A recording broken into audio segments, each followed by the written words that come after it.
And we are finally live. Who would have thought? It would take that long. Oh my God. Oh my Lord. The last word with Ebontis and Lord Cognito returns after 1 week hiatus. How are you doing, sir? I'm doing good. By the way, shout out to the world watching this. What's up? What's up, bro? We got eyeballs now. We are humans. The ninja and cheetah are actually humans. No, we've been good. Yeah, you were in PAX, so I'll let you talk about that for a minute. Just kind of get that first hand on thoughts. Me, I've been playing Sekiro, which I'll get into after you get to that, just when you start talking about games. That ninja game. That ninja game. Yeah, I gotta make sure you get in there. Yeah, absolutely. But yeah, it's just been it's an interesting time for a lot of things going on. So we have some very interesting topics today. If you guys saw the thumbnail, and yeah, I'm trying not to spoil too much just because these are going to be topics in themselves. But yeah, how's PAX, man? Like, you got to make that trip. Dude, man, PAX is really good, man. A lot has been going on with me, but PAX actually came at a good time. Nice distraction, and just got out, hit the ground running, man. Got to see a lot of new titles that's coming up. Days Gone, especially from on the Sony side. Got to touch that. Streets of Rage 4 for the classic feel. You know what I'm saying? Messing around with that. So yeah, man, it was a lot of good games. I really like PAX because a lot of times you'll see a lot of new studios or studios you've never heard before. This their debut game, and you get a chance to kind of showcase, see what they're about before these guys like become stars or whatever. So Nice. That was cool. And from the looter shooter standpoint, obviously the Borderlands reveal. So I was there for that. That's slightly large. We will talk about that, albeit the technical issues, but Oh my God. But I was literally watching that when it was going down. Yo, shout out to Randy Pitchford. That man, I'm gonna tell you right now, any normal human being would have melted down during that segment of like a debut. Yeah. And for whatever reason, it just went left. PAX couldn't handle it. And I got to give him credit. I think it's his, I heard he's a magician for real. Like, he does magic tricks and stuff. So, yeah, man, like his showmanship came through, made everybody laugh, got through. And then finally, after take 3, they got the video going. So that was cool. That's and so the crazy. Anthem devs were there too. No Bungie, no Division stuff, but the Anthem devs were there doing signings. I don't know why they're doing autograph signings, but that's another story. Hey, get it now. It's like getting that rookie trading card. Get that poster signed, then when patch 1.8 2.0 comes out, then we'll talk. I've never been to one of those events though. At some point, I've got to make it. Maybe South, just because it's close to me, would be probably a good one to do. I mean, Absolutely. Austin gamer, version of you owe it to BioWare's down here, so Absolutely. As a gamer, you owe it to yourself, man. You got to check it out, man, for sure. something. What about you? What's been going on? Me, just kind of general work stuff, but I have been ninjaing it up. So I don't know if you guys if you haven't heard of Sekiro, Shadows Die Twice. It is another From Software game. So if at some point you've heard of Bloodborne, which is only on PlayStation, which was so good. Any of the Dark Souls titles, Demon Souls was the first one before all of that. This is the new one by the same people. Now, it is a From Software game, but it is a different animal completely on its own. Like, it has some very distinct differences to it, but also just as punishing, which is something you're like, oh, you can res, totally, that's fine. Yes, but no. Like, seriously, it says Shadows Die Twice. You have a chance to resurrect yourself in the middle of a fight, which is actually something you can use strategically, which changes the fight up. But if you, if you die both times, you can't get your stuff back. Wow. So normally, if I'd go on Bloodborne, I'd be working through a tough area. I've got 10,000 quote experience points. They all have different names. If I die, but I make it back to my body, I can pick all that stuff up. Good to go. Oh, okay, that's cool. So that's how those generally work. In this one, if you die on the spot, you can res. But if you don't make it out of that encounter and die again, just because you probably were fighting somebody tough in the first place, it's all gone. Damn. So that's an interesting mechanic. Yeah, so it's a switch on everything that kind of flipped on its head. Normally, a lot of Dark Souls and Bloodborne was... I mean, I played Bloodborne and Dark Souls 3, not as much the older ones. But both of those are learning mechanics of an encounter, which you still have to do, but it's like getting in, getting some damage, and getting out. Like some giant, crazy Lovecraftian boss is going to do this big, slow slam, and if you're not out of the way, you're screwed. On this one, I'm fighting another, like Shanghai Ninja Knight guy, and like you got to be in the mix. Like it's completely the exact opposite. You want to like parry, swipe once, like parry, swipe, dodge, swipe. Like it's so much almost more active combat. Because I finally got to probably the first fight that forced me to learn it. It's one of these that took me like 3 hours. Was the Genichiro fight, and it's the first probably major fight that I had to truly be aggressive and parry. Like you can slowly like whittle away a nick, but really it's all about their posture. You each have posture, and it's kind of your basically you consider it the stability of your stance, and the more like the more heavy blocks, like more damaging shots that you can block like a lot. But the more you block, the more your posture is like getting staggered and staggered. And if your posture breaks, you're staggered and they can get something rough on you. But what you want to do is flip the script on them, break their posture, and then you get a death blow. Now, if you do that to a normal enemy, that's just a kill. But boss enemies have 2 or 3 death blows that are required. And so you break them, stab them, and do this. And this guy, he had 2 health bubbles. I was like, cool. So first one, all right, sweet. We going good. All right, sweet. We're getting him low. Get the death blow. Cinematic starts. And then we're back on phase 3. And now he's got lightning. I was like, holy. So they changing up the mechanics and all that. So nice. It's definitely still a FromSoft game, but it's also, it's got like there's lore-wise reasons, but it's got a training guy that you can... It's a guy that you can fight and like kind of practice abilities and counters and stuff, and you can kill him over and over and over because he's kind of undying or something like that. But it's really cool. You have a grappling hook, which is awesome. Nice. Yeah, those are my Tenchu vibes. I love seeing that aspect and the stealth aspect. Yeah, so it gives you a different type of traversal around, and there's a lot of stealth to it as well. Because if you have a lot of enemies in one area, you're not really advised to take on like 6 enemies. It's just not how this works. You want to like grapple between 2 trees, take out this first guy, then take out the gunner up on a perch, and then go through this grass and take this guy out, and then kind of work and whittle your way around. And then finally, when you've cleared everything, then you can go fight the boss, die, and then try and do it all over again. Or find your folks. So I didn't count the deaths on Genichiro, but I was on my stream for... There's a guy, he's a mini boss, mind you. 64 deaths. Wow. I know. You're not giving me a lot of confidence right now, E. You're not giving me a lot of confidence right now. But I can also tell you the moment, like those recording moments when I actually beat some of these bosses are some of the highs of gamings too. Like I'm going to be way down here on the lows, getting just pounded into the ground. As soon as I do that, through the roof. That's a good point, though. It's the satisfaction. Real quick, I know we talk a lot of Sekiro. There's some controversy in these gaming streets in reference to easy modes, and I wanted to know your stance on that, sir. So these games, when you get to the point that you can speedrun them, which is kind of how I feel a easy mode would go, they can be done quick. They can be done in like an hour. So the part of this game is truly learning the mechanics, learning the fight, some of the exploration, some of the tension of like, do I go around this corner? I don't just sprint through everything. So easy mode in a game, like take God of War, for example. That's a perfect one that I think easy mode's there because you're experiencing the story, seeing the world, seeing all the different, elements of boss fights and things that happen. There's a lot to it. If you easy mode Dark Souls or Sekiro, for example...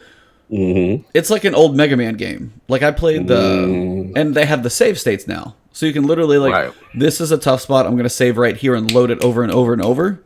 And that makes it so much easier to get through as opposed to you die twice and start it over. All the way. That's how it used to be. That was like, old 8-bit Nintendo. Mega Man 3 broke me, but that also made me, kind of a gamer. That like a patient gamer to be like, I'm going to learn this. I'm going to practice it. And I'm going to...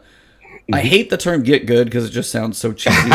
It sounds so crummy, but so elitist. Yeah, that's the word I'm looking for. It sounds elitist, and that's not it. But it is a game that breaks you to learn skill. 64 deaths is not something a lot of people are probably going to want to do. But when I figured this guy out, and then in Genichiro the same thing even more, it's like he's going, bam, it's like he does like 2 swings.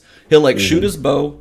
Like I memorize the fights. Like I learned this boss. I know this boss like the back of my hand, and that's the point where you get to, and it's really really cool. So that's why I would say it depends on the game. Like if you want to explore through it, and you just want to like, hey, I want to wander around, and I know I can swipe these guys, and if you get killed, then it's like you can res up, and you could say an easy mode would be infinite reses or something, so you get the feel of the death maybe, but No, I feel you. I mean, it's interesting because I saw the debate while I was away, and I was just like, wow, this is, you know what I'm saying? Like, I seen it was both camps had like very strong arguments, and your side as well as the other side saying, hey, I have issues, and what's the point? No, I mean, it's not going to affect anybody if it's there.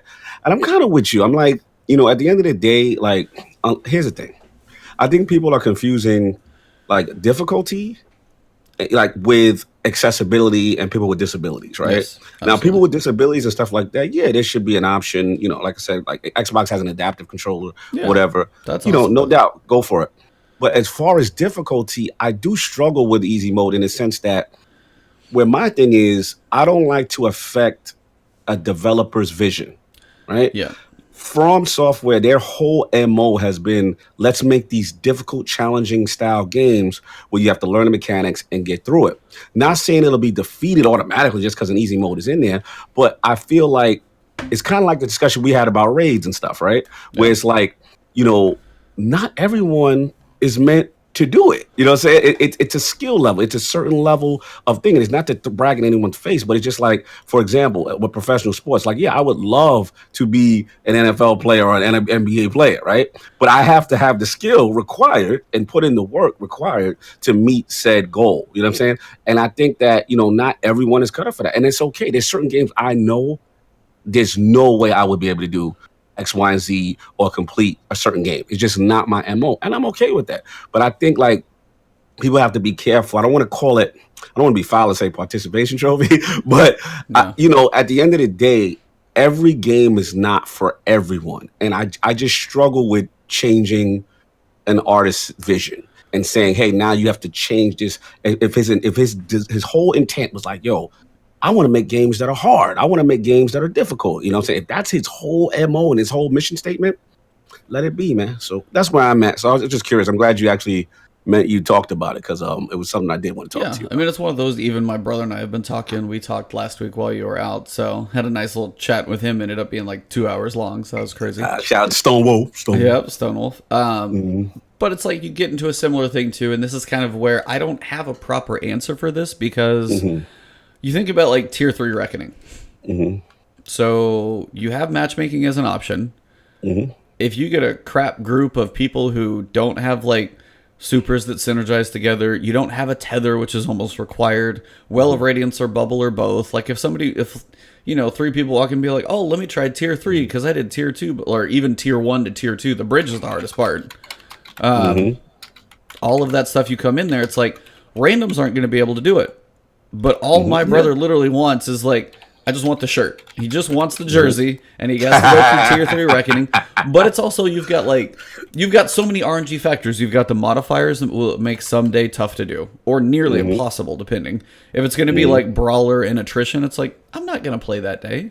Yeah, exactly. And that's but I was like, that's to a point where it's like the RNG modifiers are so poorly paired together, or they're just to a point of like being ridiculous because the encounter's hard enough. You have snipers on both sides and that type of crap going on. You got the slams, which is really getting old. My brother keeps pointing it out, but he's got a point. Every big thing slams.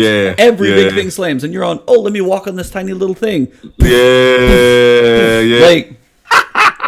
tier 2 is like, oh, I hate that bridge. I just did tier 2 for the first time this week. God, I actually love it, but we'll talk about that later. I mean, we'll get to that. But it's just kind of the whole difficulty thing. And it's like, and then he's got his kids, for example, that like barely might be jumping into like 600. And then as they slowly work up, should they ever even try the reckoning? Probably not. Probably not. Yeah. So it's like, I don't have an answer for all of it. I don't know. Like easy mode for me, though, specific to Sekiro, I think it would get like a Mega Man vibe, or they would need some disclaimer. If you turn this on, this game may feel basically short, is kind of what I would say, is because you just go through, smash a boss, smash a boss, smash a boss, and it's not like the risk reward of going through and setting up the fight and learning each thing. Now, not everybody's going to spend 3 hours or 64 deaths on a boss. Most of you guys will probably do it quicker than I would, but that being said, it's like that's part of my experience. But now when I do that and I go play other things, they're going to be faster because I can get that. That's like there's some point in these games where it breaks you, and if you stick with it, you've now started to understand how the game works. Absolutely. And It's I like think that's weeding a people out component of with English. gaming. Yeah, it's like weeding people out with English 101. Like, are you going to stay in college or are you going to stick with this game? It's like, if you actually stick with this is the time you have to figure out how this whole process works. And sadly, for people who played Dark Souls and Bloodborne, you have to figure this process out over again at one of these fights. You can kind of like force your way through some of this stuff, but up to a point, nope, you got to relearn it. And it's just one of those things. It is part of their vision. And I think for Sekiro, an easy mode to me doesn't quite make sense. For other things, for accessibility, I totally understand those pieces. Those are really, really cool. But it's like, I think in this specific case, it would feel like Mega Man with save states. You'd burn through it I pretty think fast. that's a great example. I think you just nailed it, because those games, like we grew up in those days, the 3 lives, that's it. Maybe 1 continue. Listen, man, I mean, I'm with you, bro. I think that is the deal. Shout out to Gamer Forte. Look at those pretty Forte's killing us, man. I'm mad at Ebontis. He won't let me show my ninja shirt, man. I want to show it off. He's pulled the Just camera. stand up. I'm not standing up. It's literally, I can see like here. Bro. You gotta let me rock. I got man. the Bungie shirt on. The ninja, exactly. The ninja's in all his glory, and it can't be seen to the fans. I wore this for the fans. Ebontis don't want you to see it. I gotta guilt him, y'all. I gotta guilt him. How are how are those tracks going over my back, over and over? Listen, I gotta make my debut kind of hot out here, man. We gotta make it right. But yo, what's up, Forte? What's up, everybody in the chat, man? Finally got this thing going, man. So yeah, well, thank you guys. But yeah, I mean, honestly, Sekiro has been awesome so far. I like the vibe to it. I like the differences in the mechanics. This is one thing about the game. The final piece I'll say on it. In a Dark Souls game, you have RPG elements like health and strength and like attack power, kind of attack. They all have their own like strengths. So if you want to grind out killing the same enemies over and over and over that you do feel comfortable with, you eventually could get to a point where you have more health, you can hit harder, and some of the future enemies would get easier. Or a boss, you can take bigger chunks of damage. This doesn't work that way. There are certain checkpoints when you get to bosses. The way you get health and the way you get like a little bit more attack power is killing the bosses. It's not the low level adds. You have to fight the big guys to get some steps up. So and you can't you can't just grind stuff out. So it has the respawn mechanic and it has like the grappling for some more stealth. But on the other side, it's just as punishing because you can't grind out and just over level something. So no, it's a hell of a lot of fun, but it's also kicking my butt a lot. So I'm enjoying it. So nice, refreshing change. It seems. Yeah, and sometimes that's what we need, and we'll kind of get into some reasons for a change and a break and a breath of fresh air. So, yes, sir. So Bungie still keeps making this Destiny 2 game. Yeah, man. So you said you got to play Tier 2 Reckoning for the first time. How was that experience? This week was the first time I haven't played games in about 2 weeks, and I was like, you know what, I have to touch Destiny. It's been so long. So I touched it, and yeah, man, I literally did Tier 2 for the first time. Didn't know what to expect. Started off killing ads, and then it's like, yeah, make a right and go up a bridge. And I'm like, okay. So go in there, and then it's like, hold down the circle. Okay, boom, hurry up, go to the next circle. And it was getting intense. Like I was getting into it. It felt like a mini section of a raid. Like I was really digging it. It was like super intense. Like I know I was feeling it because I had my Slova line up, my whole gear set to get Nova bombs and like really powerful weapons. And I was like, we were barely holding on. And there were like a couple of randos. There was one other warlock. He had the Well of Radiance kind of holding the spot down. That's probably the reason you made it through. Yeah, man. Like literally, I didn't see that. I realized the importance of it. And it was just intense, action-packed. You got ads from the front, bosses from the back. You got to watch your side, watch the flanks. Then there's snipers going on. I'm like, okay, cool. And you have to be fast and efficient, which is what I like. So then when we died a couple times, but then like the second time we got it. So I'm thinking we get to the bridge, it's over. I'm like, yeah, so we did. Woo! There's like, now jump through the portal. I was like, all right, jump through the portal. So jump through the portal. Then it felt like 2 Dark Blades from D1. There's some weird, like the whole motif is dope. Like it's real dark. You get in there, you're trying to find out where this guy's at. And yeah, man, like I was digging it. It was hard. I still haven't completed it, but I love the intensity. I love the whole motif. I was actually into the 9 as far as the whole heart talking and talking about the dredging and all that stuff. And yeah, Forte said it's cool. Wait till you see. I don't even want to know what tier 3 is. Like tier 3, man, that sounds crazy. So I would have to say I'm feeling it, digging it. You know what I'm saying? It's a mini little raid. I can't wait to do more. And I honestly didn't think I would enjoy it as much as I did. So that's my thing right now on tier 2 Reckoning. Nice. Mm-hmm. Yeah, tier 3 will kick your butt too. Mm-hmm. What did they add? Just give me the spoiler. Well, What's going on with tier 3? So 2 options. The bridge. One of them you go down and fight the knights, but they're harder. Oh wow. Another one you fight a, what the hell is it called? Like a reflection of Oryx. So it's kind of like the Regicide mission looking one. Okay. So that, and he's just got some mechanics where he'll either do enough damage. If you don't do enough damage, he'll basically wipe 2 of you. Then you got to res him up. And it's not the biggest platform. You'll have a couple, like 2 big taken ogres that spawn like in pairs with him, depending on where he's at. That's basically more a damage check than anything, it feels like. And just kind of some coordination, Well of Radiance, Bubble, stuff like that seems to be just required. So when my brother and I did tier 3, what did we do it last week? So I'm trying to think how we did it. I ran What you ran? Sentinel Shield, the new big one that you shoot through. The new one. Mm-hmm. My brother was the one running Bubble. Okay. And then we had at least one tether with us. And then I forget what the other was doing. But those 3 at least made it work. Because I could hold mine up for... And honestly, half the time, it depends on the rules. And this is where some of the RNG is like... Going through something like Sekiro where I memorize encounters and know what's coming. The RNG of like, hey, what's going to be the bridge spawn? Well, okay, if I get, what am I thinking of? A Minotaur. If I have one of those come at me on the bridge, I'm like, okay, it's like we can deal with it, get the bubble, it's workable. If there's a giant phalanx that spawns and the shield blast already gives them range to knock me off, I was like, and that's just one of those, they love either blasting you off or smashing you off. And it's like, I'm kind of getting tired of those mechanics because it's a lot of the game. Every boss, it's like having boost to melees, and we'll talk about that here in a minute for what that's going to matter for. Like, I don't want to get close and melee anything. I really don't. Like, the only thing I'm going to melee is like a thrall. No, I hear you on that, and I know what you're saying as far as some repetition with the mechanics in terms of bosses. I hear you that. I will say though, I do like the intensity of the fight because it's imperative to keep everyone alive because of the timing of things. It's so quick. It's quicker on 3. And like the team could really go south the minute 2 people go down. Because the other 2 are now worrying about reses, then the damage is coming in, and then it snowballs. Yep. And it's like, whoa, you know what I'm saying? And I actually like that. You know what I'm saying? It's a different feel. I got to finish it through. But I got to admit, like, I really like, I mean, I know Shattered Throne is your jam. That's you, the soloist, and you do your, you think. This is me. Like, this one, I was like, I like it. Yo, tell me when you jump in, it's down the hole. That music, fam. Oh, yo, it gets you pumped, like you ready to rock. And it's the first time I embraced the 9. I was like, yo, I'm feeling this. She's talking, she's telling me stuff, and then they're dissatisfied if you don't do it. You know what I'm saying? Like, I like this. So shout out to the record, and it's my first time. I'm new. Maybe it'll get old, for me in some time, like as you guys are. But for me, I'm definitely Shout out to Dramatic.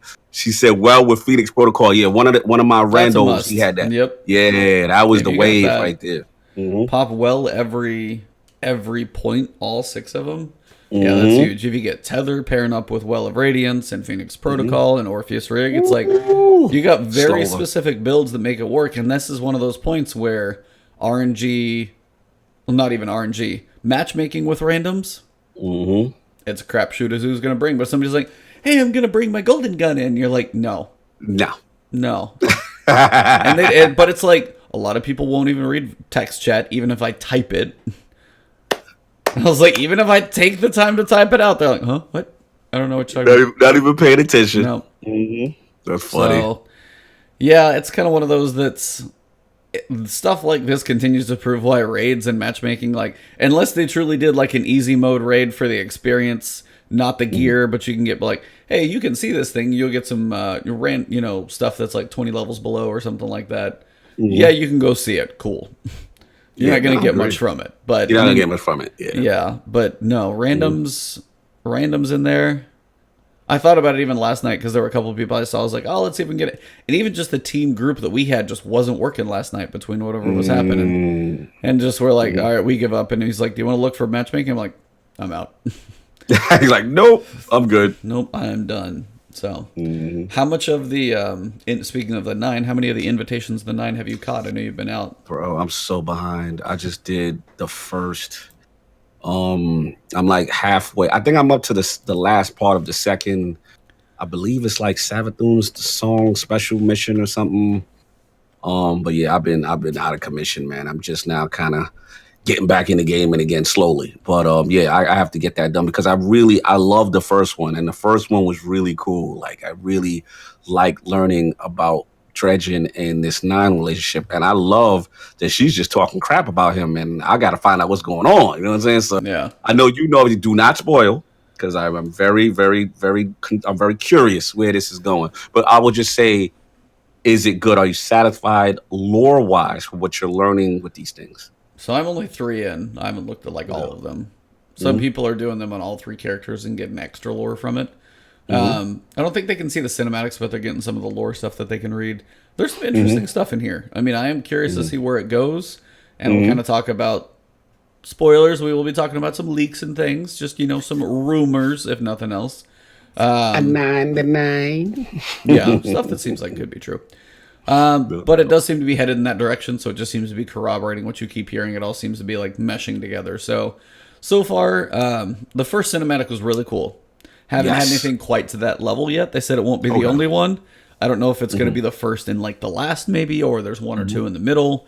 It's been 3 weeks, so this will be 4. So maybe we'll see what the cadence is.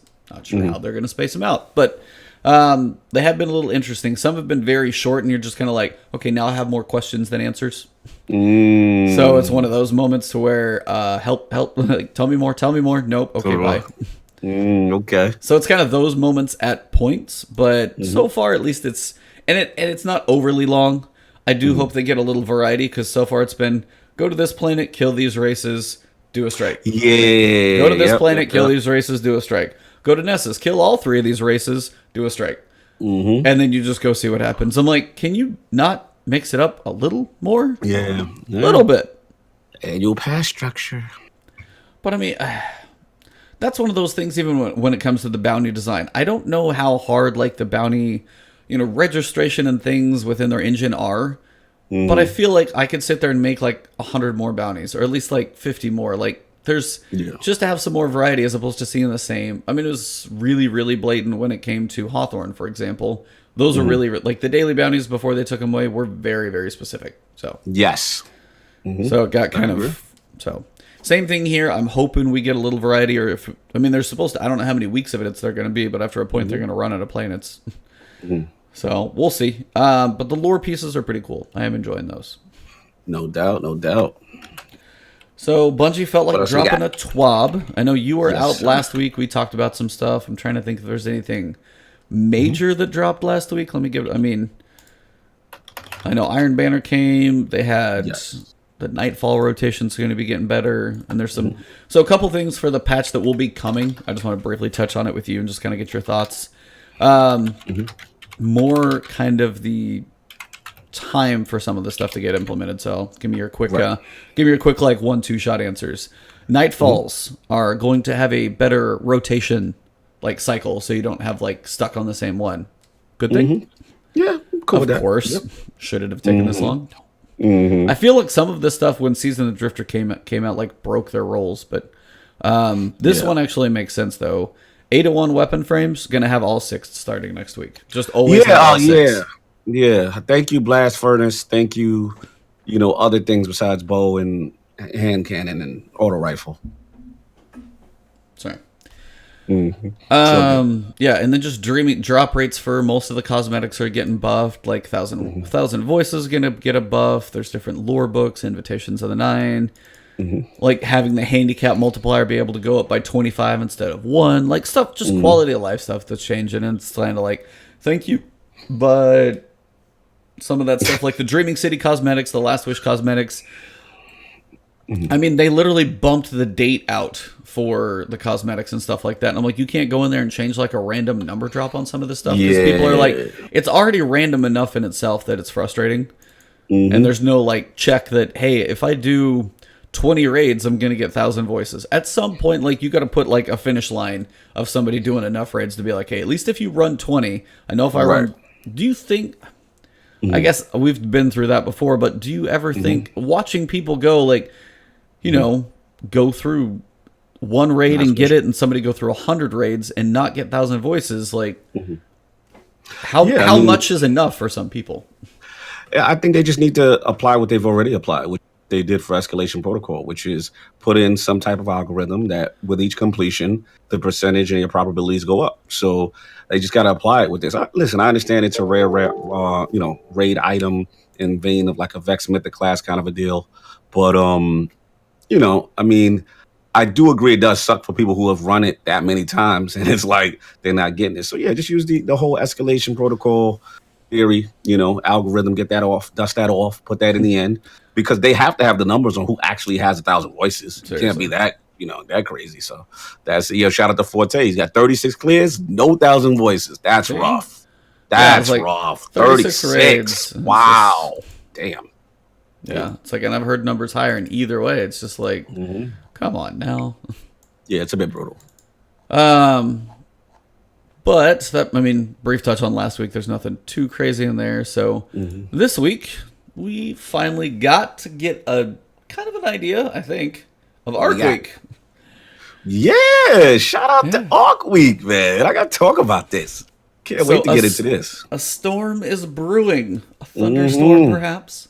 Next week we'll kick off what we've been calling Arc Week. Our goal for this happening has been to take the element that makes the sandbox crackle and put it under the microscope. The most noticeable update is that we improved mini Arc subclass pass for the time before Forsaken, which I want to stop right there. When did Forsaken? Here we go. I'm not bringing that up. I'm bringing up the fact that how long did it take for it to change? Okay. I see. So I was like, yeah, we talked about that before I won that bet. That's fine. That's what this really was. No, it's the fact that there are subclass trees that have not been touched in how you wait for Arc Week in April.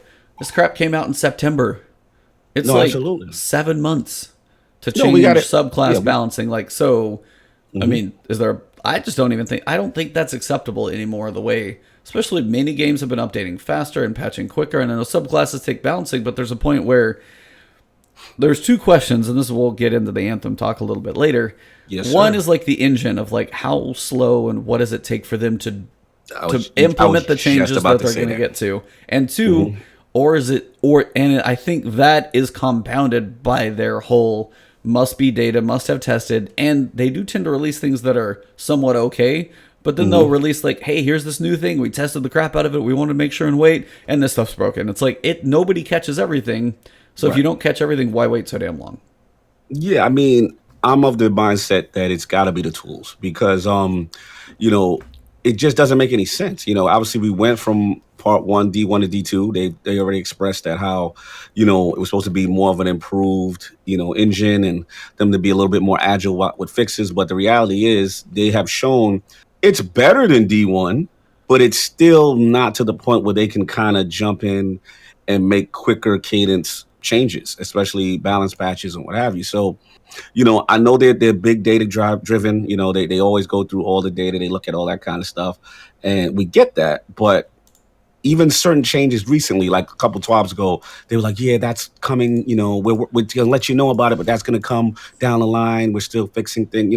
So to me, that's again just looking from the outside in. I have no evidence. It screams to me that the engine is still not as fast and as intuitive as they would like, because we're going to get into I won't spoil it, but we'll get into Spectral Blades, right? Oh yeah. And that's another, to me, that's another example right there. So again, we'll see what happens, but they got to get a little bit more quicker, man, or get a new engine for D3 if that's the case. Absolutely. They say this week full will also feature Arc Singe and Arc Bounties to synergize with updated abilities. To provide a proving grounds for all this new energy, Mayhem will be available in Crucible. Arc Week will also feature, this is the one you guys want to open your ears for, one of the most powerful Arc weapons ever created. Thunderlord will be back from April 9th to April 23rd. If you don't have it, please, if you're out of town for those weeks, tell a friend to get it. Somehow make sure you get this gun. You got it early and lucky on PC. Very lucky, man. That was my baby on Xbox. And to get it in a rando drop, the Lords of RNG just stayed. I was like, that was like saving grace for you in the beginning. Because you're like, I don't know. I just got Thunderlord. I'm like, well, you're set. Dude. You're totally fine. You can do things. Yes, that allowed me to do things, you know what I'm saying? Definitely. And obviously, you hooked me up with the Whisper. But yeah, without my sleeper, without other things, I really felt weak out there to be able to solo content. And yeah, Thunderlord, even with the nerf to machine guns recently, it's still strong, man. Oh, it's still strong. Yeah. Bosses definitely feel a little slower to kill, though. Yeah, I agree. The single target DPS is a little longer. Yep. So, do you think, just by reading that, we'll kind of get into the subclass changes? We didn't know what this was, and they say Arc Singe and Arc Bounties. I mean, Arc Bounties being Arc related, that's fine. Arc Singe, do you think it's literally just going to be like, hey, the strikes, the story missions, the adventures, these have Arc Singe, and then Reckoning will have Arc Singe? Do you think they'll have it anywhere else that would typically have a Singe? Good question. I don't know. I don't know why I get the vibe it might be conservative on that part. You know, it may be limited to just a couple of activities. It would be interesting to see if they spread it across all activities. My gut says no, but hey, you know, I will say this as we get into more of these notes as regards to Arc Week. I personally are pleasantly surprised with other things, and we're gonna get into that. Absolutely. I don't know. It's just kind of Where you at? They with do it? Arc Week, but it's like where Solar and Void Week. There's no mention of those. There's no thought. There's no inkling of an idea. Started, It just debuted the blue. Give them time. I know, but it's like you're gonna do one. You got to be like, okay, you're gonna do the others or not? Of course. I think this is a series, man, and the cops agree as you get. So it's like I think this is definitely a series that they're playing around with, and yeah, I honestly, to me, there's no doubt. Like you would have to do Void. You'd have to do Solar Week, right? At this point, so. One would think. Yep. Yeah. So subclass changes. After the release of Forsaken, the Sandbox team wanted to revisit some older subclass paths. I'm like, no kidding. It's April. So Ebontis all grouchy today. No, but it's just like that's something that I talked about before, and you were like, and then it came out, and then we're like, yeah, but it's like we haven't talked about it in so long. I forgot that it's been like something we did talk about back in, we talked about it in like August and September, saying, hey, these sound really cool. They sound so cool that the other ones are going to get outshined. They got outshined, and now we're getting some changes. It's just like, it is a slow process, and that's why it's like I've played more Destiny 2 than pretty much anything else in a long, long time. But it's like I want to sit down with some of the different groups and understand, be like, so what is your process to change up a subclass? It's like I would love to just have. I don't want to like bash them and be like, hey, you guys take too long and stuff. Let's like, yeah, it is a frustration and event. But it's like I just want to know. It's like, what is the process? What systems talk to each other? What is the testing process? How much goes into the QA piece? What are the game testers doing to see what the balance is like? Like, do you have to go test it in Gambit and PvE and PvP and missions and raids and like, there's a lot of places. I know it's not a simple process, but I know in 7 months that does, at least in my head, sound like a long time. So no, I hear you. You're making valid points. You're not off base. So I definitely hear where you're coming with that. So, yeah, we're gonna go ahead and I'll take the Titan piece. Do you have this pulled up so you can read it too? Oh yeah, I'm in there. Okay. So I'll take the Titan piece. And we can share the Hunter. We'll share Hunter. The Warlock's all yours. Yeah, you already know. Keep your hands off that. So, Striker Code of the Juggernaut. This is your bottom path. This path is all about punching enemies to get better at shooting them, shooting enemies to get better at punching them. We want to further incentivize engaging in this loop and make doing so more visible and flashy. Shooting enemies should make you feel like you're primed to strike with a melee. Okay. Frontal Assault. So that's your melee. Now increases all weapon damage for the duration of the buff. 25% against combatants, 20% against players. Duration from 10 to 16 seconds. That's actually substantial. Buff timer is now displayed on the HUD. Side note, one of those things I talked about my brother with last week. The buff timer being displayed on the HUD. When it comes to whatever comes in the future, especially in D3, I want more actual, like, intrinsic values, like numbers on screen more often, just all the time. Whether it's a number on a buff, whether it's like the range number on my gun. Like, don't give me a green bar.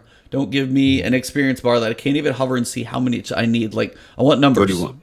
Okay. Yeah, just want numbers in the game. So buff timer showing number, and that's just for everything. So if I put a supermod on it, what does this do? Is it 10%? Is it 10 seconds? Just a little more. Sounded very Division-y. Had to throw it in. No, it's fair. But like, even if I got some of the numbers on there with the stuff that they have, it still wouldn't even touch Division. Division is so much more. Oh yeah, they pure numbers. Oh man, crap. Just some would be good because they're so more about feel, and I'm like, that's fine how it feels, but these two feel pretty close. Which one's better? No idea. So that's one piece is your melee, and then knockout. Melee damage bonuses increase from 25 to 60%. Now also triggers once you have dealt 60% damage to the target. Any damage dealt done after 60% will refresh the timer. Still also triggers after a shield pop, no longer consumed after one melee attack. Duration lasts for 3 to 5. So if you do get that good damage chunk, your melees will hit harder. If you do a melee, you can go shoot some things. It's got a decent loop, but here's where it kind of brings full circle back to what I was talking about. How many things am I really going to melee in this game? Unless they're tiny, like the dogs, Shadow Thrall. Yeah. I'm not going to still find a benefit. I'm not going to go generally. The only time you risk a melee most of the time on something tough is Hammer Strike. Yes. That's the one where you risk and you can dash in and you better get the hell out of there quick or you're about to get booted out of there. Either way. So to be like, hey, let me shoot some enemies and let me punch this boss. Like, I'm not going to really do that. So this one feels still like, okay, it's cool. But unless you're just always like, send me a Shadow Thrall, then I can shoot the boss for a little while. Send me a Shadow Thrall, pop. Yeah, you're like, right. It doesn't still feel totally viable, and it just feels kind of like a weird tree to me. And just the melees in general, after being on that tier 2 bridge enough, every slam, it's getting old.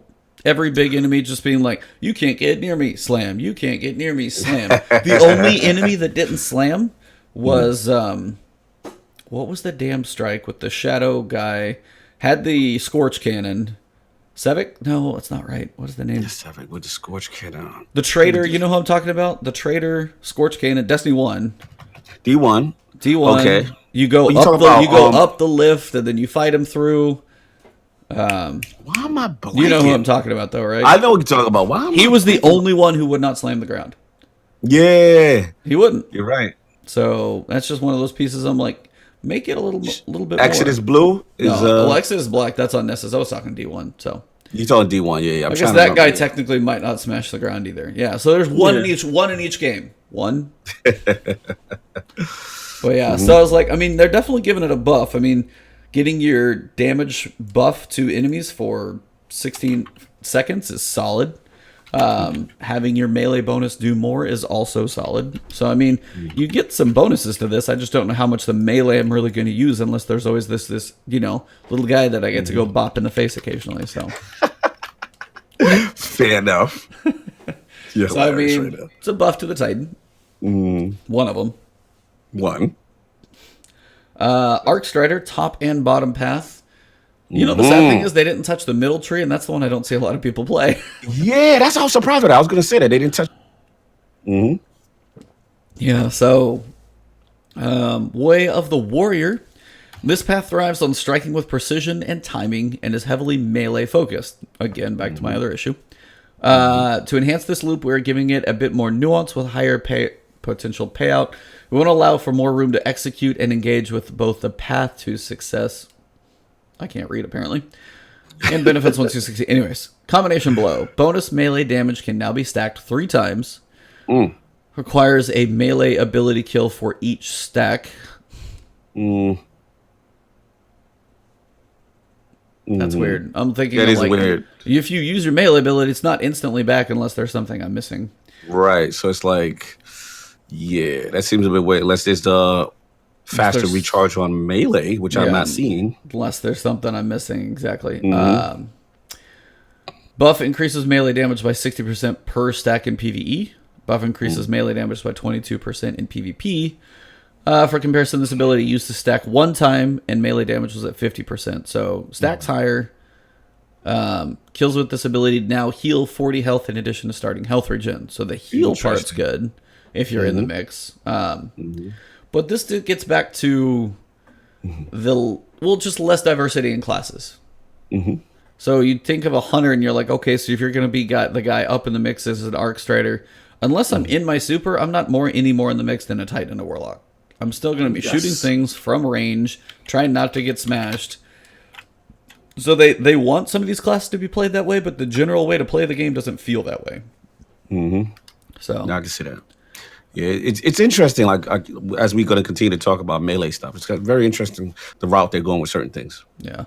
Deadly Reach increased buff duration from 6 to 8 seconds. Buff is no longer consumed by a melee hit. So, K Stroud also was saying dodge can instantly restore melee. So, for game. Yeah, that's true. Yep, yep. So, then we got Arc Strider Way of the Wind. If you want to take that one and roll into the Warlocks, I'll let you have your fun. Yeah, man. Way of the Wind, bottom path. The path is about quick movement and thriving under pressure. We want to increase your ability to survive while at low health and enhance your elusiveness so you can be more confident when in danger. This way, you just don't get a bust. You don't just get a bonus when you're injured. You have more control of what state you're in, and you can make more risk reward choices. So then we get disorienting blow. Increases the disorient distance by 50%. Hmm. Increased duration of disorient on players from 1.5 to 2 seconds. All right, whatever. Focus breathing. Increased dodge recharge bonus while sprinting by 100%. There you go. Oh. Combat meditation. Increased bonus grenade and melee regeneration when bloodied by 25%. Interesting. Lightning reflexes. Increase damage resistance while dodging from 25% to 40% in Damn. PvP. Wow. Increase damage resistance while dodging from 63% to 70% in PvE. So definitely see more of the effect in PvP, no doubt. But yeah, like just a brief overview. Way of the Wind, bottom path, Arc Strider. How you feeling about that subclass? How you feeling about these changes? I mean, sounds good in theory, for sure. Mm-hmm. Mm-hmm. I mean, some of the stuff, if nothing else, I can tell you just the fact that as you run, Mm-hmm. you get your dodge back that much quicker. So Yeah. run around, do this, run around, do this, run around, do this. I'm like, it's just going to make hunters even a little more lethal in PvP than they already are. Oh yeah, especially that Because they dodging need bit. that. Because they totally need it. They're so lacking. That was Yeah, that's actually good. proved really, really well when you did the Thorn Quest, and you had Yes. to go find a class to kill in PvP, and you're like, oh, which one did I find? And the Hunter was last. You're like, oh, I blew through that really quick. I don't think I could find a Warlock to save my life. Could not find you guys. You were not out there on the field. We were not out there to feel like that. Well, yeah, man, I'm with you, man. It definitely adds more lethality to them. So it's gonna be interesting. So now we got my Storm Bros. What? Storm Killer, Storm Trance Super, top and bottom path. Damage scales up to 150% over 5 seconds of continuous use of the attack. Updated effects and audio to support this functionality. Your tickle finger's about to look better. Oh boy, I don't. I like it. Well, I'll get into it. We'll talk about it. We'll talk about it. All right. But all right. Stormcaller Attunement of Conduction, top path. Notes: this path primarily words prominently on chain lightning, but we also want to better sell the fantasy of being a god of erratic and dangerous energy. I want you to be delighted and surprised by the chaos you cause. On top of that, we should make the choice of using your ability something to better strategize around and reward you for doing so. So chain lightning melee can now chain up to 5 times, up from 1, and each individual target can be hit twice. Chain damage decreased from 50 to 31 damage per chain hit. Interesting. Arc Web. can now change to many more targets and back and forth between targets. The amount of chaining varies based on use, and I will leave it to you all to discover. Increased chain range from 10 meters to 12 meters. Chaining arc damage now reduces the cooldown of your grenade, works with arc web chains, and chains with chain lightning melee. Earn 3% energy per instance of chain damage in PvE. Earn 10% energy per instance of chain damage in PvP. So before we get to the bottom path and all that other stuff, first off top, let me just get into it. Go for it. I like that the damage scale up to 150 is needed. And only thing I have a little complaint, I have to see 5 seconds feels like a long time to me. Like, in order for that to scale up, right? The only way I see that being very effective is if you're using your DPS in the boss, because we all know Stormcaller is really not great for boss DPS, right? Right. So if I'm tickle, all right, boom, that's gonna be good for a boss. But I'm like, I gotta see how that really is gonna go, when you're fighting up against either yellow bars or multiple enemies, because that, it does, unless you got like what is it, Crown of Tempest? Yeah. Don't really last that long. You know what I'm saying? So I gotta see before. I mean, it sounds cool. I love the damage scale. Yeah. I just gotta see how 5 seconds does. 5 seconds to me feel a little long, but again, I haven't touched it. I haven't played it. I have to see it in effect. Now, as far as the other stuff with the chaining and the lightning melee, sounds really cool. Chain lightning melee is a very important melee. It's very good from range, so that should be interesting to see. And I like how it's bouncing back. Again, a lot of this I have to see in effect in real life gameplay. You know what I'm saying? It sounds cool, but how effective is it going to be? That's what I just need to see. But what do you think just about these two things so far with the Storm Bros? I mean, yeah, I'll kind of be curious. I feel like Stormcaller, I mean, if it's low level guys that you're not going to use as much for holding it. But yeah, if you actually finally sit there and just focus on a boss, like with your tickle fingers, that it's actually probably going to hopefully do well. Cross your fingers. As for the melees and stuff, it all sounds pretty cool. And the chaining, the fact that they're just trying to let the actual chain move around a bit more, have a bit more reach and connections to things. I mean, that's the idea. It's like it, goes all over the place, and hopefully it actually will. So it sounds pretty cool from what I can tell. I just hope I don't hate some of this stuff when I face it in PvP on you guys. We'll find out. No, I think what you're gonna hate is what I'm about to read. I was saving that, but here we go. Oh yeah, this is the one I'm like, okay. Stormcaller Attunement of the Elements, bottom path. Notes. Currently, this path focuses on creating drone buddies for allies and staying close to them to dish out more rifts and the buddies therein. Generally, Arc Drone is short-lived, and you need to stay close to your rift to keep it around. Now you will be able to take your pal further, and if you stick with friends, you'll be able to have it around much more often, making this path more potent as support. Electrostatic Surge. Increased bonus regeneration of rift by 600%. 600%. I think that's the biggest increase I've ever seen. Wow. Per nearby friendly guardian. 600%. This sounds insane. Yeah. And it's a big boost you would definitely feel. But it was previously very low. Extends rift duration from 15 to 20 seconds. Added a UI notification when the buff is active. Arc Soul extended duration by 50%. Now, before we get into it, let's stop. No, it's like those are big ass numbers. Excuse language. Those are big ass numbers. Now, there's two sides of that. It is a really, really big buff, but also the fact that if they needed that big of a buff, doesn't that tell you how far off it was from actually being viable? Man. Like if they needed that much help on it in the first place, if you're talking 50% on the duration of Arc Soul, 600% per nearby guardian for whatever this thing is, and I don't even actually know off the top of my head. I forget what this is. What you mean? As far as what class? Electrostatic Surge. I don't remember what. That's when you stay close to each other and you do the whole think. Remember what was it? The medallions in Rise of Iron. Think Scory. In a way, but that goes straight to your rift instead of your super. So it's promoting staying close, right? Gotcha. But let me give my Storm Bros some game right now. All right, Storm Bros. Here's the deal. Now remember, now this is just natural buff with bottom path, right? Just staying close, you're getting a 600% rift. You're gonna get rifts all day, Oh, and you're then extend it. Hello, can you yeah. hear me? I was reading. No, I was reading. It says your Oh, rift charges faster when allies are near. Yep. right. Okay. Now remember, they just buffed Vesper of whatever that thing is, the yellow and blue, the rift one, the one that's supposed Oh, to give you the one that gives you your rift back when you're surrounded by enemies, right? It's about to be on. Shout out to Siegfried. He said those turret bros about to wreak havoc. Yo, it's about to be a problem because I'm gonna tell y'all right now. What's the new Forsaken the art Storm turret Bro? guy. Yeah, I know you're talking Yes, about. Yep. you talking about that now lasting longer, most likely. But that's Mhm. not Arc Soul. That's another way to get it, right? Right. That's with the grenade, I believe. Yeah. Yep. Right. So now you're talking getting the grenade one if you have that. This natural ability of getting your rift by 600% by just staying close, and then everyone's getting that rift, right?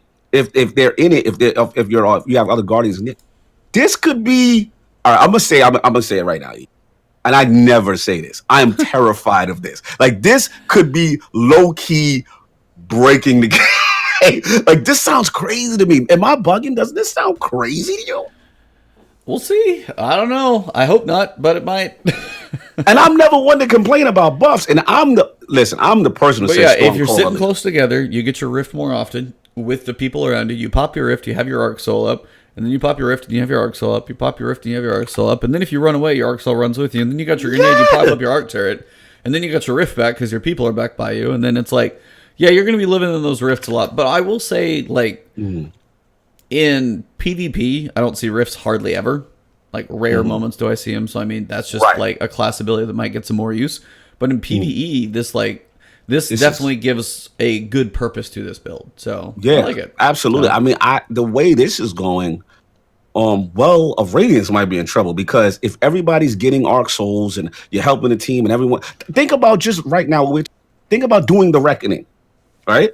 And you've got all those enemies around you. So shout out to the Warlocks who got the Vesper Radius on, right? You'll be getting rifts every 5 seconds. You're gonna be getting the rift back. The thing's gonna be lasting longer. Everyone's gonna get the what you call it. It's about to be crazy. And then shout out to one-on-one in the Crucible because getaway artists. I've been facing against Guardians with getaway artists, right? Getaway artists is a problem. Like it does just enough that you don't have to do as much precise gunplay. And that Arc Soul is on you. He's on you. That little turret is on you. So yeah, this is about to get scary. I'm just telling y'all right now. Y'all better pay attention. This is gonna get crazy. So anyway, and then to my friend, Void Walker Nova Super. Oh, it's been a long time. It's been a long time. Notes. Clearly, we swung a bit hard when we hit this You previous. think? So this okay No. here. It's like read that sentence right there. We swung a bit hard. We took this time. We analyzed the data. We knocked it in the. Oh, we did it too hard. How do you go through all the analyzation that they go through, and then overdo it to where it's like, hey, we shot it and left it outside. Like it's been dead. No one.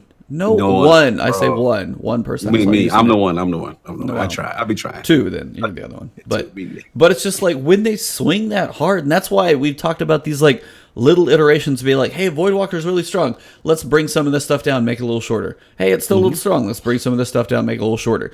Do that little incremental stuff over time so you don't have the swing and a miss or a swing and decapitation. Like some balance in the middle. Like maybe just like work it down just a little at a time so you find the pace where you like hit the nail flat and you don't break the board. Yeah, they went hard, man. We know, and surprisingly, I was using the super nerfed one recently, and it's a joke. It's a joke. I mean, you maybe get like 2 kills, people run away. Anyway, but we'll continue about the buffs. So, all right, this just serves as a nice middle ground to settle into. Reduced initial charge detonation energy cost by 20%. That's big. Reduced energy cost by holding the charge detonation by 7%. Okay. Reduced time required to fully charge the charge detonation from 0.9 to 0.7 seconds. Okay. Reduced Big change. dark. Big change. Huge. Boom. I mean, it is about 20%. 0.7. It is about 20% for the full charge, but still. No doubt, no doubt. Reduce dark blink cost by 20%. Like this, absolutely. And increase base super duration from 18 seconds to 22 seconds. Now, actually, that makes a little difference because the way it stands right now, post nerf, it's over so fast. It's so fast. So yeah, man. Like I think this was definitely needed. Void Walker definitely got hit way too hard. Nova Warp got hit way too hard.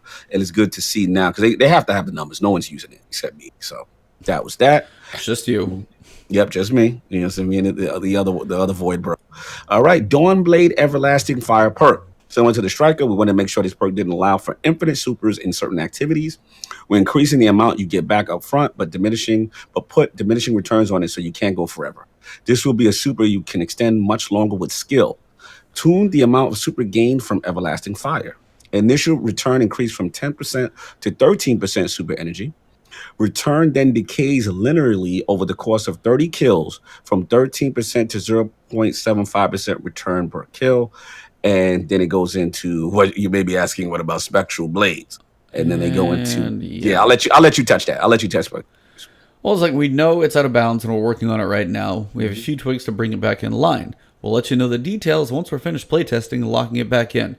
Throw some of them at us. Some of them need to be in here like right now. Like, hey, we have an idea. Okay, well, if you have like, we could be at this spectrum, do like 50% of the changes right now, or 50% of like whatever numbers you're looking at, just to see how it feels to be like, hey, we're going to start here. We are in the middle of testing now. If it's not quite right, we'll do it more, but we know Spectral Blade's an issue, so we want to address it at this moment because you all hate it right now. Nope. When's the next batch going to happen? Yeah, it says we'll let you know the details once we finish playtesting. And when that we gonna be, we don't know. So, when we finish playtesting, then we wait for every console's approval, then we get the patches out, and then we have a date for it. But it's like, but that's the time scale that we look at on a lot of things, and they're not at that point yet. So you say like, hey, how's PvP? Spectral Blade sucks. I can hit a Spectral Blades in the face with a Hammer of Sol. Won't kill it. Yeah, it's crazy. And that sucks. I'm sorry. Crazy. You're invisible. You already have your advantage. Yep, I roam invisible. And you roam. Yep. Fact. And super tough. Super tough. And you're, oh my God, like so much. So, it's ridiculous. No, Spectral Blades needs it. And they're like, oh, we're aware, but not yet. Again, which leads me to believe if they even mention it, this, to me, in my opinion, screams tools. It's taking much longer to do these type of changes for them. And again, something they need to be concerned about moving forward for D3. Yeah, absolutely. So won't beat the dead horse, but yeah, at some point we'll see that change. We'll let you guys know when it happens. Patch note review for 2.2.1, which is coming on Tuesday with the Arc Week World. Catalysts. These still exist? I'm sorry. Wait, hold on. Who are these people? What is happening right now? I did not know new catalysts were actually coming back in the game. That is a miracle. Like said Fred, step 1, activate Spectral Blades. Step 2, spam light attacks. Step 3, profit. Yes. Yeah. Yes. So They return. 4 new exotic weapon catalysts will be available. 4 new ones. Prospector. So that one I'm actually curious what it's going to do. I just got it in a drop. Because I can hold, I don't know if it's reserves or not. I know at one point I had 19 grenades in there. That's a lot. Yeah.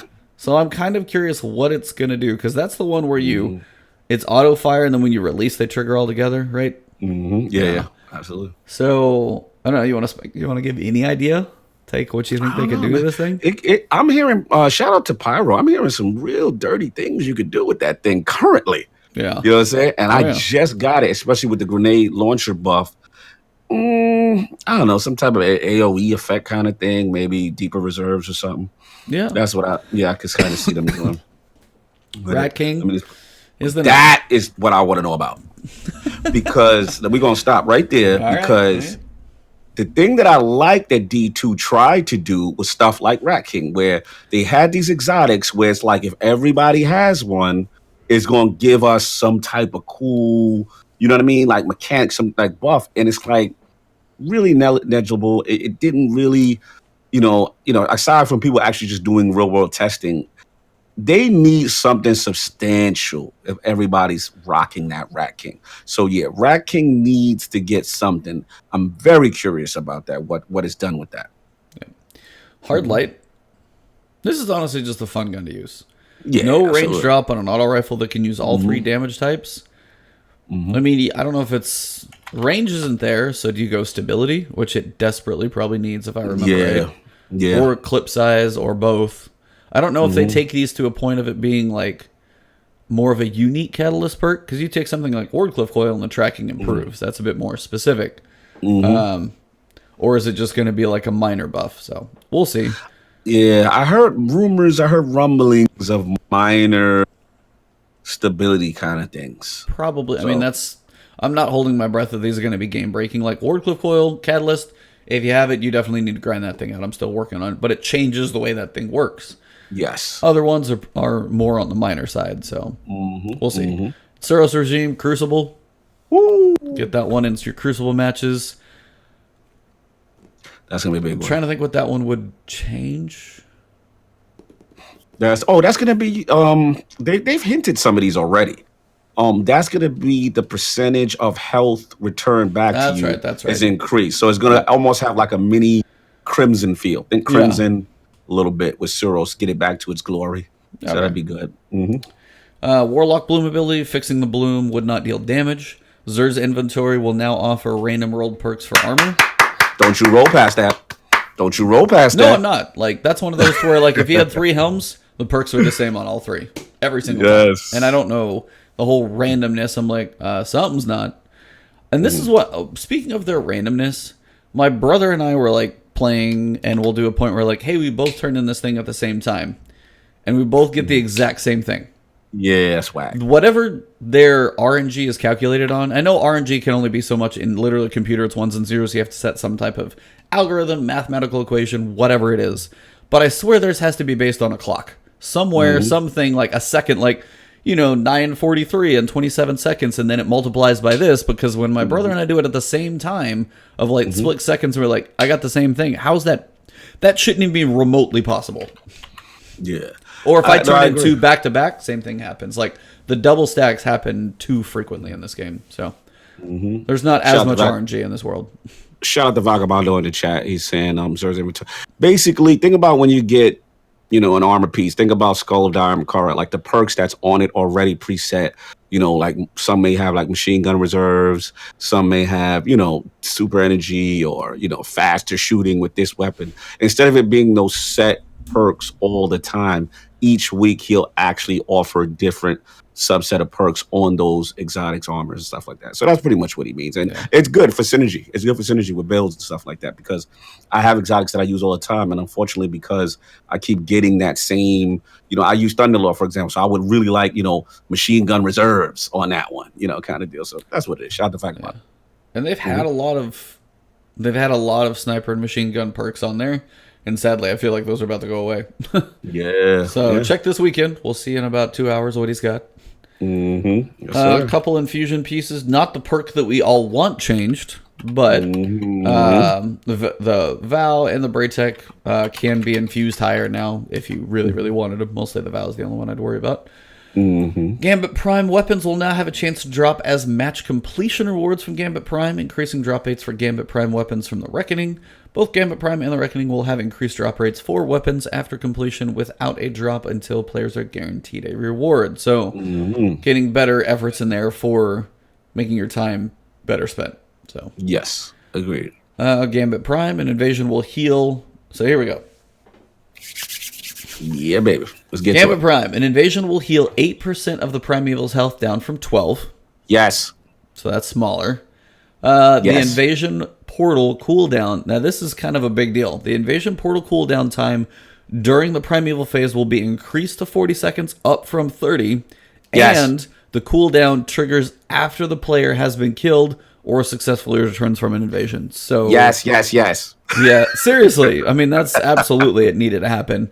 And it basically means is like, it felt like the timer would start as soon as they invade or when the portal, like whenever that whole process started, because then they'd come back and then there'd be a point where if I'm in a full invasion the whole time and I get, come back through and I'm running back out, I feel like I can almost invade pretty quick again and you could just do it over and over. So annoying. That's the part about Gambit Prime that I was getting on my nerves. It was just like, They come in and they interrupt, the thing. It just feels like they just can keep coming back. Like, especially if you killed them, like, yo, come on, man. Like, If I'm up 130, yeah, there should be an advantage. And it didn't feel like and it. then it just extends the match. Because remember, the whole thing about Gambit Prime was supposed to be, oh, it's one round. Remember? It's one round. It's going to be quick, in and out. 15-minute round, my butt.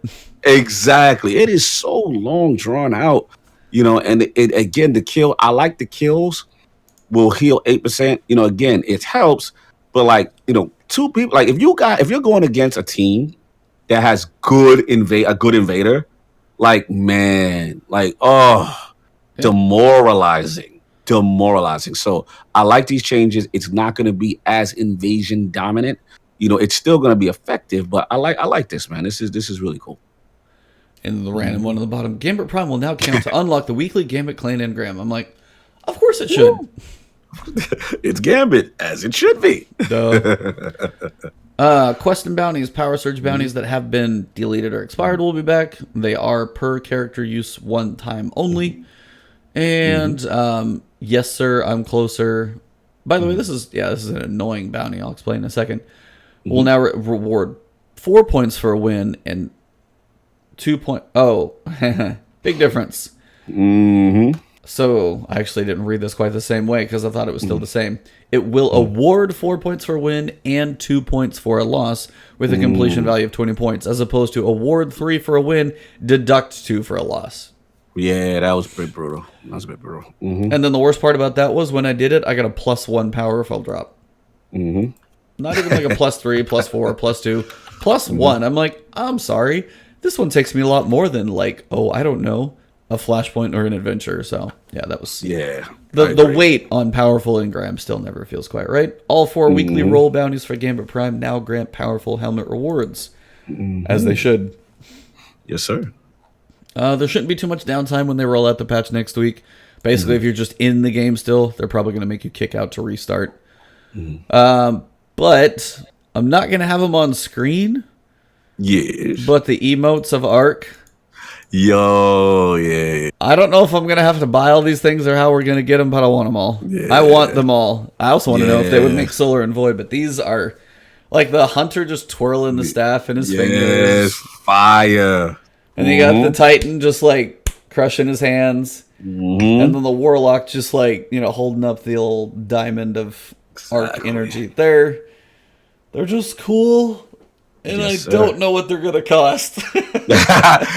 I'll be hitting Tess Everest. Got my credit card ready. Be like, all right, let me buy these. Let me buy the silver. What's the biggest package you got? Yeah. Oh, you got that bonus on $50? No, I'm just kidding. Yeah, that's getting purchased, buddy. I'm saying it right now. At least one, if not all, because those are just. I hate it when they do cool emotes. I hate it, and that's the thing. It's like, and this is where I'm like, I'm okay. Like, how much money am I getting out of the annual pass? I still play a butt ton of Destiny. It's like if I drop $20 on a couple emotes because they're honestly awesome and I can use it and it looks sick, cool. It's a cosmetic, and this is always the thing. It's still a cosmetic. It's completely optional. If you don't want to buy it, don't feel obligated. But they look cool, and they're tempting you, and that just means they did a good job, and they're marketing it well. So they're doing their job, and they're a private studio now. They're one of the biggest indies in the world. They got to pay for their they got to pay some bills, man. Listen, man, we got to help out the indie creators, small developers in the game right now. Got to help out these small baby indie developers with $100 million net ease infusions and stuff. We gotta help them out, man. It's tough out here in these indie streets. They said there has been... Okay, so here's the big topic, because they kind of touched on it in the end. They had the PvP... They had the... Not PvP, but that's what I was going to talk about. They had the Gambit stream. By the way, I didn't even catch the stream, but I heard on the other 2 Gambit Prime streams, but basically Bungie was wrecking people. I don't know how they did on PC, because I think you got a little more of the hardcore sweaties there. I'll be curious to see what the record was. But Deej got ahead of everything. There's been a lot of rumors running around, a lot of videos being made, a lot of speculation. Is PvP going to continue in Destiny? And Deej straight up came out in the beginning of the stream and then posted something up later and said, there are people upstairs right now on working on the evolution of Crucible and what the future of Crucible will be. Like, whether it's maps, whether it's modes, I can't say anything right now as to what it is, and I'm not revealing content at this point, but Crucible is not going anywhere. And he basically just clarified it like that. And I was just like, Mm. good. That's one of the better points where you actually know that this has been basically this week when all this stuff has been starting to fly around. And for Facts. them to come up and just come out and say it, it's like they Mm. do have their ear to the ground, even if they're tone deaf on infusion cores, which Yo, your savagery today, yo. You need a Snickers today. Like, no, this is the I rawest I've had ever my seen. breakfast. I had my breakfast. Give the cheetah a Snickers. He is going in today, baby. Go ahead, continue. No, I mean, but that's the point. You know they listen, so it's like Mhm. that's one of those pieces that, Mhm. like, and that is too. It's like I feel like said Fred, evolution of Crucible into their purest vision of it, Gambit. No. So, what about a battle royale? Oh Lord, Joe, don't do that. Don't. I do mean, that. it would be. I'd love to. I wish in their dev environment on a network on some crazy computer that they've got sitting there, some network machine. I want to see what that looks like. Like 20 golden gunshots firing across. I just smacked my mic. You Bro, got like Nova bombs slowly drifting back and forth past bro, each other. that engine would break the minute it's I'm more pretty than sure, six like- guardians on the screen. Like the first, like the patch goes live, you queue into the battle royale, and as soon as the first game goes live and everybody's like queued up, as soon as everybody starts to fire their supers at about the same time, Bellevue catches on fire. Exactly. Yeah. We're 2 generations away from a game of this fidelity. Looking Doing battle royale. doing that Yeah. battle royale. Yeah, it's no way. I cannot. No, But, but yeah, man. what do you Yeah. like? So what do you first? What do you feel about the whole? Hey, everybody's gonna take a hype train room, or like a not a hype train, but a rumor and run with, and like everybody made their videos, and then they come out and say this. Like, were you worried? What did you think about it? Like, what do you think on this overall? And just kind of where people are coming from, that there hasn't been a lot of PvP content in this annual pass. There Yeah. still doesn't look like there's much. You have Josh Hamrick, you have John Wisniewski, Yeah. 2 people leaving. Like, there was a lot like that was like thrown like this. There's a lot on the wall, but it's like, so what do you think of this whole thing going down? Listen, I don't think people were overreacting. I think the concern was legitimate. I listen. The rumor, again, on a base level, if you took it for what it was, and then you looked at the evidence surrounding the rumor, right? You had Crucible guys, Wisniewski, Hammer it. These are lead guys. You know what I'm saying? Gone. We haven't had sandbox updates in forever. Crucible hasn't been touched. Trials canceled. From the Crucible community, we feel like, like y'all just completely abandoning us and then giving us an attitude of, we have no more to discuss at this time. We don't know when we're going to do it, but we're getting rid of it. So heavy concern. Then we heard those leaks about D3 and what it's supposed to be and how they're supposed to be going away from PvP. Like, it was snowballing. And again, normally these type of things, I don't go crazy. But in this case, yes, I fell victim. Yes, I'm like, because you know what it was? I think it was you. I was at PAX and then you hit me. I was talking to Lord. My name is Bife. Shout out to Bife. Yeah, seriously, I saw that pic. Name drop, facts. But I was talking with him, and then you hit me. You're like, "Yo, Wisniewski," and I'm like, "Really? Hamrick both?" And I'm like, "What is going on with the restructuring over there? Like, why are they getting rid of Crucible guys?" It only adds to it. So I'm so glad Deej and these guys got in front of it, because people were getting their Sherlock Holmes on, and I was definitely one of them. So. People love the Crucible. Shout out to Fallout Plays. No, Shout out to Ask Across Gaming. Both had fantastic videos. Listen, is Crucible in the greatest place? No. Is there more things they can do? Yes. But this is a feature. And you know how, like, I was on the Division train. And the reason why I was on the Division train is because I'm like, at the end of the day, they have features for everybody. Even if there's people who do not like Dark Zone, do not like Crucible and Destiny, there are people that do love it. And you want that extension. You want to give people options and things to do. And to take away an option and to make it a complete, PvE game, it's like, then it's almost Borderlands, right? Borderlands has that lane, kind of. Again, I understand the counterpoint, which is in terms of balancing, you have to balance twice, that kind of a bit. But at the end of the day, I'm a firm believer in gaming. Do not take away features that you yourself introduced, because to me, that's like, it's a bad look. It's like false advertising. I used to get that way with sports. sports game come out, they Oh. they debut all these great features. You're like, oh wow, then I can't wait for next year. And then you're like, wait a minute, what happened to that feature? Like, I used to love that. Why can't I do this anymore? And there's no talk about it, right? Yep. So yeah, shout out to Deej, shout out to the team. We needed to hear that. We needed to hear that. So hopefully this should settle everybody down. Come D3 or whatever they have planned in the next couple of seasons, opulence and what have you. We start to get a little bit more light on what they really intend on doing, because they do seem to. I will say this: they do seem to be struggling though with the direction of where they want to go. Yeah, Right. they really do. So yeah, they definitely seem to be still struggling with that. But as long as we hear that it's not going away, people can breathe a sigh of relief. Yeah. That's what I got. And that's one piece I think about too, that they've got to figure out for Crucible and PvE. They got to figure out a way to separate them. They have to find some way, especially either going into D3 to handle it in a different way.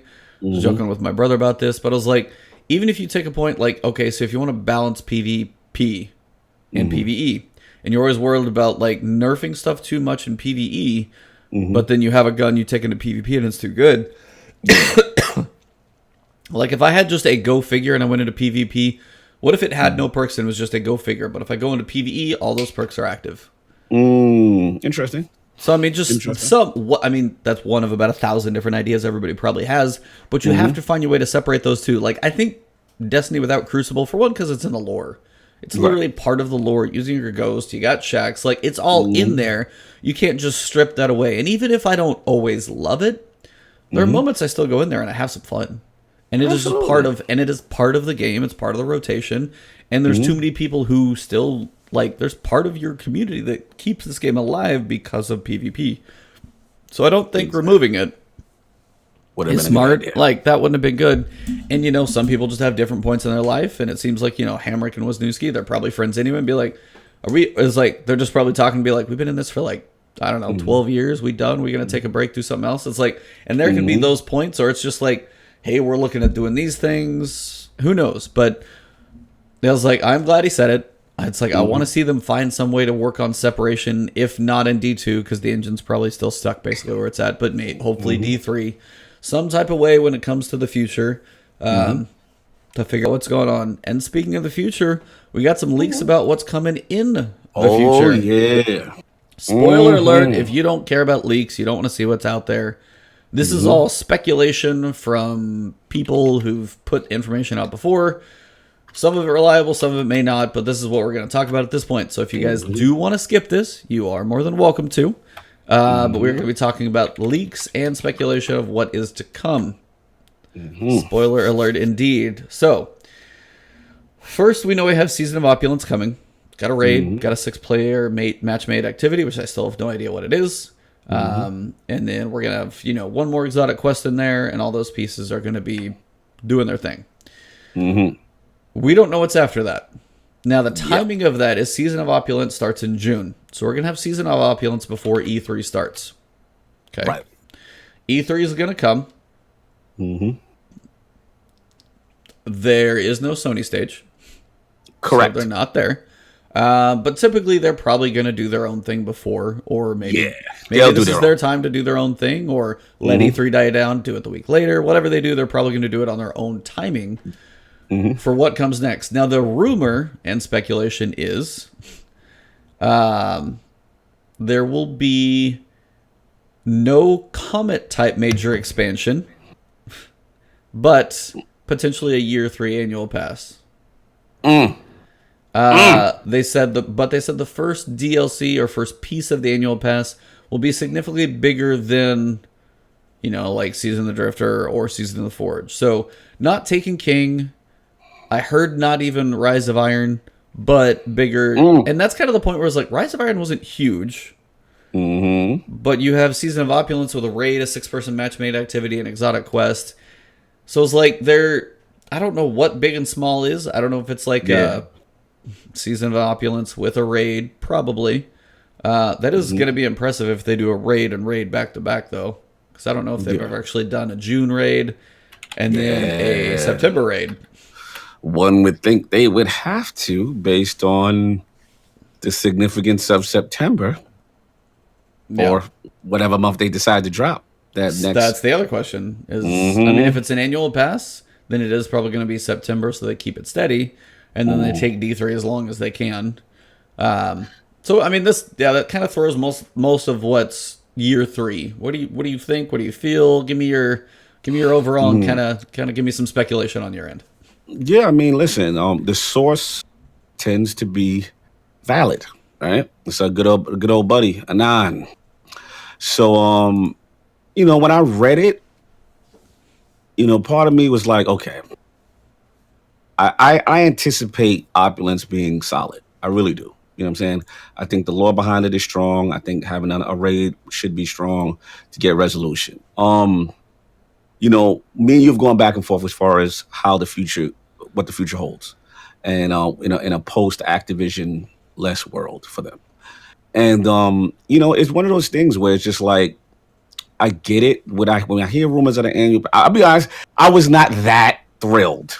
When I heard annual pass again, I'm like, we're not done with this yet, but the reception, let's be real, like season pass reception, I gotta call it how it is. It's been very mediocre, right? Yeah. It has some points where you're like, yeah, I'm excited to play this week, yada yada yada. Then it's like, you're just dragging stuff out. Now you're unlocking a different difficulty, yada yada yada. Again, so now you're saying more of the same, which is again drip feed, and then I gotta be honest, Eve. You dropped the bomb on me about September, and I may have reacted emotionally about your bomb, which is the Borderlands. Yeah. And I admit, being at PAX, being not the most hardcore Borderlands guy, I recognize the game is fun, and I did play part 2, and I had a good time with 2. But I was late into the series, right? And I understand that is the Godfather, the OG. I get the whole thing, right? And people, even with those trailer messing up 2-3 times in that place, people were going crazy. Like, I could feel the floor shake. Yeah. That's how crazy the anticipation was. And I got to be real. Like, as much as it's not my thing, I have to be cognizant that this is a rabid fan base. Mm-hmm. And for them to drop in September with my beloved potential Destiny, we could have problems. I got to admit, I was like, maybe I responded too emotionally to Eek. I was like, they ain't no threat. Destiny's going to, you know what I'm saying? I'm like, well, Destiny's not in the strongest place right now. You know what I mean? It's okay. They're doing better. You think about some of the bigger streamers for Destiny. Broman, Gathalion, huge Borderlands people. It's going to be a brand new looter shooter. It's like, a lot of people in this looter shooter space that have gone to play Anthem, gone to play Division, gone to play, guess what's next? Borderlands 3. Yep. And I'll say, I'll cut you one point. I just want to say one point. You're good. I think this is going to have the effect that I thought Anthem would have on Destiny. We thought Anthem would be the distraction game, right? That would be the game that you jump out with your friends, your buddies, PvE focus, whatever. We'll get into the development stuff. We got a lot to talk about that. But Borderlands has a refined history, right? Borderlands is the OG of the looter shooter, and it's been so highly anticipated. So them dropping in that month is a little bit of a gauntlet thrown down. And that's Destiny's month. Let's keep it all. September, everybody knows Destiny comes out. For them to throw it in their month and say, what you gonna do now? What you gonna do? We out here, the guns is out, what you gonna do? That's a big challenge, man. That's a big does Destiny blink? They might have to. I'll give it to you, E. I'm a little nervous. You got me thinking. I got out of my feelings out of PAX. I responded to you too fast because I was in the thing. I was like, nah, no, Destiny ain't got nothing to worry about. Destiny ain't got. Then I thought about it. I'm like, ooh, he might be right on this one, man. I might have to bend the knee on this one. Oh no. Woo! Talk to me, E. Talk to me. Borderlands threat. I mean, this is where Bungie has their decisions to make. These are rumors, these are speculation. But as you've said, what do you do for a year? It is potentially a live service game. My argument with, my brother going back and forth is, do you do Yeah, as like Fred said, Oh, people didn't Segfreid's know. on it. It was like Anthem was unknown. People know Borderlands and how it plays, so they know you're coming. So that's one of those pieces of it's a real threat. Yeah. They spent enough time. They haven't forced it. They're like, we're announcing it now. We're doing this thing. It's been in development for a while. We're gonna get a gameplay demo coming up in a month or something like that to see what it looks like. And that gameplay demo is going to be months away from launch. And, it's months away from... Not like, here's a demo that's a beta in a game that's broken, and we'll talk about that later. They weren't going to do this without, like, being ready. And they're not going to pick September without being ready. So, I mean, it's a real threat. But also you have the annual pass model. Smaller content. You have potentially 4 sections of it because you don't have... your Forsaken piece of it. But I guess the other piece is how much, and I've said this is where I go back, like how good does D3 have to be at this point to pull people away from everything that they're doing? Very good. Like it has to be freaking 9 out of 10 easy to be like, I'm gonna stop playing all these other things. There's a year's worth of free content for Division 2. Anthem hasn't stopped being developed, even if it was a train wreck beforehand. They're trying, and give them a year, like see what they're able to do. Maybe they even re-release a Loot 2.0 or some crazy thing. You have all these pieces building towards, and guess what? You have new consoles probably going to be launching at the same time that D3 is going to be coming out. They're not going to be the only thing. Halo Infinite, it's going to be a thing probably at launch. Like, D3 has to swing for the absolute fences and actually hit the home run out of the park. Because if they swing and miss, Bungie is in huge trouble because they are independent. The risk is on them now. So if they do an annual pass, this is a long build, sorry. No, if they do the annual pass, it lets them focus on what's next. It lets the live team keep some things afloat, keep little drip feed, Tassie writing a random article about this. Oh, here's season of the, season of the Drifter. Hey, Hawkmoon came back. Hey, this is here. Like these little things keep coming to keep it, as you said, barely there. Some little presence of the mind. But it's not a huge development cycle piece like Comets where they have to pull away from D3. Because that has to be their focus. And I think to that point that D3 has to be amazing because they burned people on D1, you lost some there. Burned people on D2, year 1. Forsaken brought some back, but not everybody. This is your number 3, like Halo 3 being its epic piece. Your Destiny 3 has to be your swan song because at that point, you have to do it right. Your 10-year plan, this is what you're probably going to wrap it on. Look at Ebontis right now smirking. I don't like this. I don't like when you get your way. I don't like when you get your way. Because this is you saying, see, everything, this is your D3 spiel, and you love this. You love this. You love the fact that it's like, okay, we're going to drip feed it out. We're going to just stay relevant. We're going to do all this, and then we're going guns blazing for D3. And listen. But okay, well, I mean, you have a set number of resources, however you divide them up. You can't make a Forsaken level experience and still be working on D3 in the next year. A full game takes years to make. They got to be hardcore into that development. So, what do you? I mean, no, you're not. Listen, I understand that the train of thought. I understand what you're saying. I think that there's if you look at it from a resource standpoint and them being on their own, I can understand the argument. I can understand like, yo, we gotta D3 is all or nothing. We'll drip feed.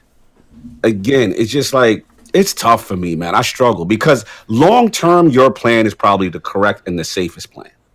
Definitely. I worry about being Thanos snapped. Like, I worry about, look, right now, in my opinion, they're treading water. They're treading. You know what I'm saying? They're just going. It's not terrible. We're not Curse of Osiris days, right? No. We're treading. Cool little gun here, cool little quest here, cool little. But.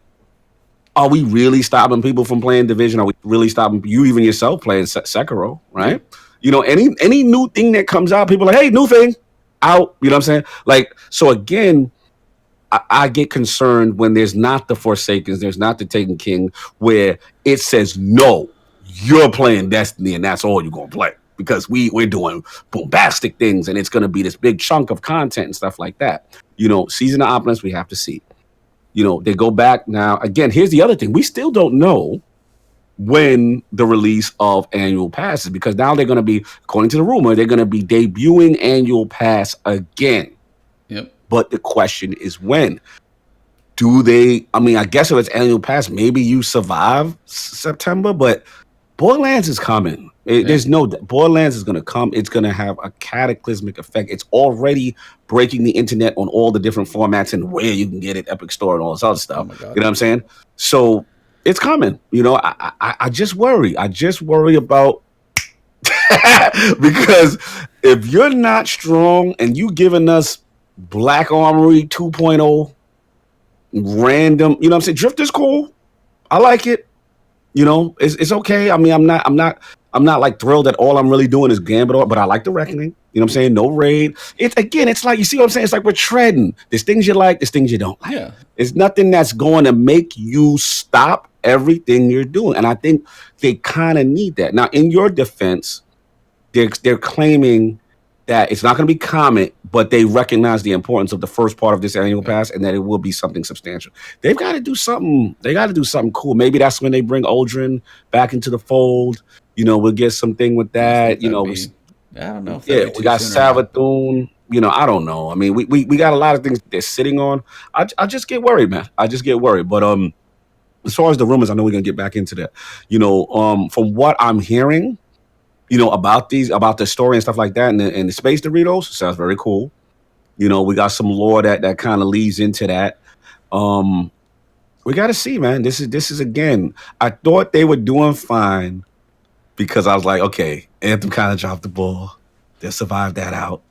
Division is Division. It got its hardcore thing, but not Destiny. I feel like Destiny players and Division players are still kind of different people, right? Well, I mean, like sci-fi and first person. I mean, they're pretty. I mean, yes, they're both looter shooters, but that's kind of where the similarities stop.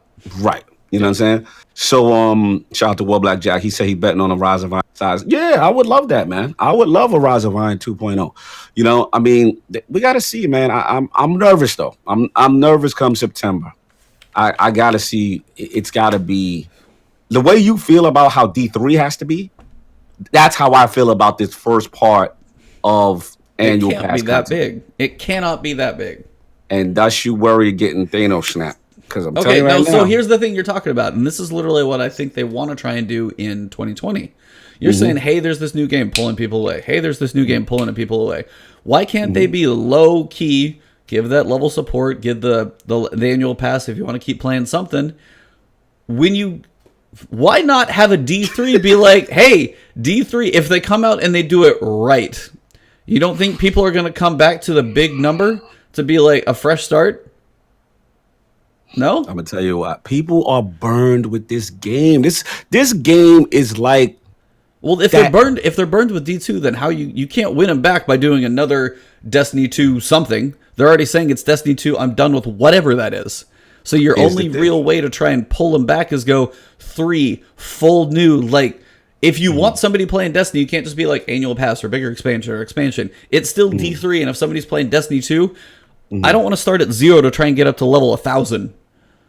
What you mean? Break that back. Well, instead of level 700 right now, if you go through Annual Pass, I bet you, because we're getting in at 750, you're probably going to go 750 to 8, probably 750 to 850, and the other 3 seasons will be, or 800, 850, 900, 950. You'll end up at 1,000 is my guess. That's my hunch for power levels for the next year. Sorry, spoiler alert. No, I'm just kidding. It's all good. But if somebody comes in and says, hey, it's like, this thing came out in September, well, you have your character and you're going to go do this. Even if you do your power boost bounties, people ask, is it still Destiny 2? Yeah. So, like, how much different is it? And it's not even that big.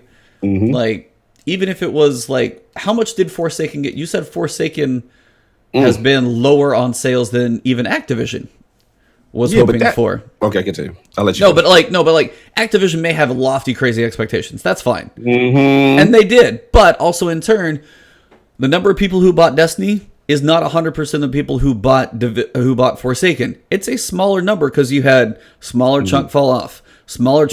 Like Osiris was a kabam. And then some people are like, Warmind was okay. And then Forsaken may have been some, but you're probably already working with 50% of the people who started playing Destiny 2. And then if you go, okay, this is another expansion on this one, even if it's like, for one, trying to do a Forsaken to a Forsaken isn't easy. They need some time to build something real. Like, Rise of Iron was okay, but I bet not everybody who played Destiny 1 was playing Rise of Iron. You have this trickle-off. Destiny 2 was one of the big sales. You have that big leap again.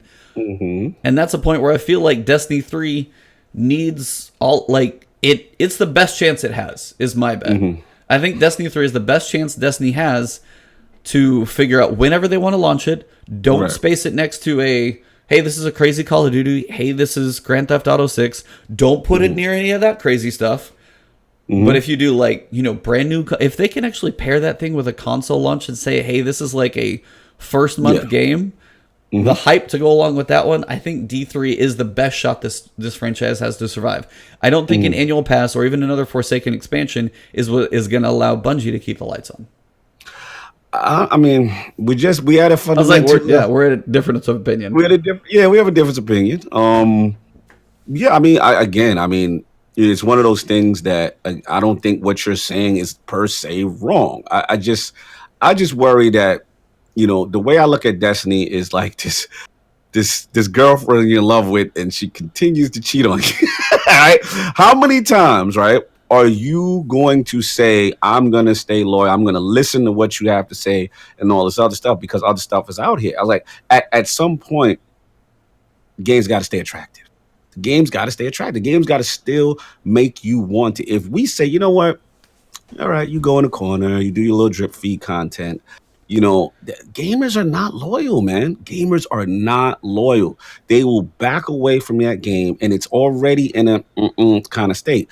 And I will say this, yes, you know, Activision felt the way about Forsaken, but you can't say for a fact, like, the impact Forsaken had on bringing people back and just engagement in general. They had ridiculous sales number, Activision. They were on something else. But let's not act like it wasn't a success. It was a tremendous, it galvanized. People were doing Last Wish raid. Like, it was insane. It was vintage Bungie. And I've never seen the community so happier. And I had people who were casual saying, yo, is it safe? Yo, is it? Okay. I'm like, yo, it's safe. Get in here. The ward is nice. You know what I mean? If you Black Armory this thing up for a year, people are not loyal. They are going to be like, same old Destiny. That's that crap. Nope. You've got to make it sexy again. You've got to make it attractive. You've got to always put in your face, yo. But again, okay. Okay, but again, like, how much resources does it take to do that? They don't have all the support, and they can't put a Destiny. They got no choice. They got no bro. There's a limit somewhere. Do you want Destiny 3 or do you want Destiny 2? Why can't we have both? Why can't we have both? They don't have enough people. Say they flat out don't have enough people. You lost High Moon, part of that creation. You lost Vicarious Visions, part of that creation. They're on them trying to support a game that they have live and trying to make whatever comes next. You're talking realistic stuff, and everything you're saying is true. Guess what? Gamers don't care. Gamers don't care. They're gonna say that's nice, but that content is mediocre. You're giving me mediocre content. I want my socks. People, they don't want to hear about it. As sad as it sounds. So what I want everything you're saying. What I want them to come out and say is, this is we are a separate studio now. We don't have Activision in our backs. That's good, nice. Bad, or otherwise. I want them to say. And what we want to do is put most of our workforce on D3. So I want them to come out and say this like verbatim. I want Luke Smith to be like, they can say whatever they like. The content trash, people not playing. Content mediocre. But that's fine. So the hardcore can help sustain the next year to keep them afloat while they work on D3. You're asking a lot, bro. No, but I'm just saying, how are you gonna? Let me say one last one. I'll cut you. Here's the thing. Do you think a Forsaken right now would pull people back after the annual pass? If it's Forsaken and annual pass, are people going to be like, am I really going to go down that road again? Cut out a little bit. Damn. You were saying something good. You cut out. Am I still there? You're back now. Okay. I was going to say, do you think right now of people playing Destiny 2 Forsaken, really cool, annual pass, do you think right now after the annual pass may have turned some people off or turned people away, that even a Forsaken level in September would bring people back on D2? Yes. Enough. Yes. No. Yes. I don't think so. You forgetting No, I the don't forget power. Forsaken. Forsaken was Forgetting the amazing. power. You're forgetting the power. But bro. you're also starting to spread people thinner and thinner and thinner. You're And if it talking is just resources. I'm talking about gamers. You have Division, you have Anthem, you have Borderlands, you have all these other things, and I'm like, give it space. Give it that's so. How much budget? Gambit Prime. Like, how many people lost Seas the Drift to be like, I'm gonna go do Division now. Now they're hooked on Division. Okay, they got a year of content with that. Shout out to Forte. I'm part of the hardcore, and I won't come back for. That's what I'm trying to tell. The hardcore is not that thrilled. Okay, so Forte, here's the question: will you come back for D3? But here's the thing: you got to make it to D3. You're acting like it's a guaranteed home run. They do D3, and everybody's like, "Yeah, we're back." No, bro. If you're not putting out quality, it's a result business. If you're not putting out quality, not every game can continue. Okay, so look at games that. No, look at that's the situation they put themselves in. Though that's the reality. Unfortunately, it may not be realistic. You're right there. It's not. They can't. No company can do that. No company continue to be like Forsaken. Well, not every DLC Forsaken, but I'm saying like a comment level. Like obviously, we're not doing Forsaken opulence, right? We still expect, it's not going to be Forsaken level. We expect maybe in the middle. You know what I'm saying, kind of thing. It's not going to be crazy. But September, I'm telling you, if they come out with Ada 2.0. And the forage of Izagami crap and spreading it out a week here and a week there, and here's Hawk Moon, and here's this old thing. I'm telling you right now, people gonna roll their eyes and be like, okay, and then see what you're saying is like great, right? Because they're gonna bank up, they're gonna charge up, and it's D3, and it's D3 come out, and people gonna be like, I don't care about game no more, man. Why am I even? I'm telling you, that's how fickle gamers are. I'm not saying it's realistic. You're right. I'm not saying it is. It may be. Maybe that's just the reality. Maybe it just can't be done, and I'm willing to accept that. But God damn it, you're gonna have to try. You're gonna have to get all hands on deck. You're gonna have to buy some. You're gonna have to link up. You got to do something. Because I'm telling you right now, they are not going to survive with this structure, this annual pass, drip little crumb. Okay, so what would you? It's not going to go. So if you're limited on resources, would you rather have no annual pass or would you rather have like a September and nothing? Say this is how you have to split it up because you are limited in some way. Call of Duty takes 3 years to make. They have 3 different studios doing it. Now you have one trying to continue to put out crazy levels of content. They can't. Now that's why I was like, that's a point where if Bungie comes out and says, we are focused on Destiny 3 right now. What we're going to plan to do is a similar situation. We're going to give you guys a decent little, shot in the arm in September or whatever. But also, like, say you do say if like Rise of Iron and Borderlands 3 came out in September, a week apart. How long is one going to last versus the other? When Destiny 2 is like Destiny 2 2.8 versus Borderlands 3, oh my god. Like, which one's going to pull? Right. So, I mean, the timing is tough. Or focus on what's next. Give up. No, that's not a give up. Raise the white flag. Raise the white flag. You're basically saying we can't compete with them. They're too strong. So let's not do anything. No, I'm not saying give up. I'm saying we're going to go, don't put out something mediocre. Focus on your next iteration. And that's the big focus. But if you focus on the next iteration, then what's currently going to come out is going to be mediocre. Because based on the resources available, right? And that gives the people that are like, hey, it's like I still want to play Destiny some. I'm going to spend $20 or $30. I may pop in now and there, and they might get some money from an annual pass. It is an annual pass, so they're getting it all up front. Fine. But the pieces, there's a point where people have to breathe on these games. I'm playing Sekiro. You jump in Division. We try Anthem. We're going to try other things. Why are you playing Sekiro? Why? Why are you not playing Destiny? Why are you not playing Destiny? Let's be real, because it's the damn content is mediocre. But you can't realistically ask for that shit forever. I'm sorry, language and otherwise. It's a sad world, man. No, it's a sad world. We just got done reading a damn article about developers who went through absolute hell. You can't ask that of them. For the developer's sake. Then respect the games and go play something else. That's nice that you feel that way. But let them focus on something that can actually serve them. Okay, you have 2 options, 1 and 2. You have Destiny 2. We're never even going to get to those other topics. I don't love it. You have Destiny 2. No, I have my hands up literally like a fight. I got to get my legs involved. I kickbox, so it's different. Let's go.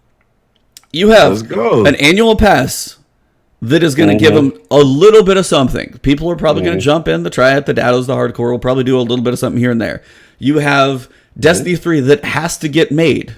They have, you keep saying the engine isn't there. Do you still want Destiny 2, Forsaken 2, whatever you want to call it, in this same engine with the slow cycles? Or would you rather them build this next thing? Again, you can't have both. Why not? Because there is not enough of them around. There's not enough Bungie to do both. Why? Here's the thing. You can do both if you change structure. This is what I'm offering. Like, you don't have to do annual pass again. You could literally do Comet and chill. Yeah, you could do Comet, be in the news cycle, have a ton of content, and chill. Ride that to the end of, 2019, and then wait 2020, whenever the new next generation consoles come, boom. You can do that. You can drip. My thing is, you could drip. But you can't make D3 in 9 months. You can't make Destiny 3 in 9 months. Here's the problem with your theory. And yes, we're fighting, chat. Here's the problem. You're basically, what you're saying in 2019, all you're giving me is drip feed. That means we're not going to have any substantial content for a whole year. No Forsaken, no Taken King, drip, drip, drip, drip, drip. Okay, how was the drought? That is a recipe for disaster, in my opinion. How have the droughts in Destiny 1? How did the droughts in Destiny 1 get taken? They sucked. They had Rise of Iron. They had that was King. But those times in between that you're saying do a Rise of Iron and nothing. Right. How did that go over? I'm gonna tell you right now. I'll take Taken King and a drought versus all this crap we're dealing with right now. I'm sorry, this is not the way. It sounded cool. We wanted to give them a shot, but you can't tell me you are honestly as enthused as you were during that period of taking. We had so much to do during that period. Now it's like, I'm not saying it's not, but again, this is a point where they have to decide. Yeah, they're at a crossroads of like, where do we put our focus? And it Forsaken is not an easy thing to make.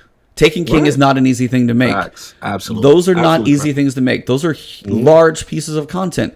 That is not quite a D3, but it's Forsaken was damn close. 2 worlds, full new subclasses, art designed, like subclass, so much stuff in there. You can't do anything close to that again and have focus on. Why not? I already covered it all. So I'm basically why not? Because at some point you have to let them work on it. You have to let people work on something else. You can't always have like 50-50 and be like, hey, we're going to continue to support and this other team's over here. Just let them go gung-ho. Let them take up. Everybody is so used to this style of Destiny 2. And guess what? It's probably about to change. Activision doesn't say, you have to put out in September, you have to put out in September, you have to put out in September. That calendar is not forced upon them. So now it's a point where if they're like, hey, how do we want to function as a company? That's what Luke Smith said in the one Gambit in the Gambit Prime video. We're still trying to figure out how we want to do this. And they know D3 is in its timing. You know it's been being worked on. They've paid $160 million to get that IP. And that's what I'm saying. I don't think they're going away. But I was like, I think D3 is, if the rumor is roughly there, if it is an annual pass, which seems like I don't think they have anything in a front-loaded annual pass, but still something. It's just to a point where I think Destiny 3 is their best shot to bring people. You're not going to bring people back. Even Forsaken being good did not bring everybody who bought Destiny 2 back. If Destiny 2, then Curse of Osiris. My hardcore buddy gamer did not play Warmind. Did not buy Warmind because Curse of Osiris sucked so bad. Absolutely. So you burned. Warmind was Forsaken, really cool, but not everybody gave it a shot. We just keep everybody dissatisfied. Wait till next year. Wait till next year, y'all. It's going to be better. You're not happy now. You're not going to be happy. Wait till 2020, and we got you, and you're going to come back in droves because you've been so satisfied the whole year. That is not going to work. These people are not loyal, man. Only us. Only the last word. We'll sit here and we'll do our show. We'll talk about the content. We'll have a great time about the things that they're adding. But the hardcore are going to, the casuals and the people that you really need to get back, I don't know, man. I don't think you get casuals pack with a expansion 2.8. I don't think you get casuals back with that. I don't think those are the ones you win back in September. You don't win people back that are like, I'm kind of done with Destiny. Oh, this is another expansion on Destiny 2. I'm not getting it. The casual person is not going to say, I'm going to go get Destiny 2 Void or whatever you want to call the damn thing.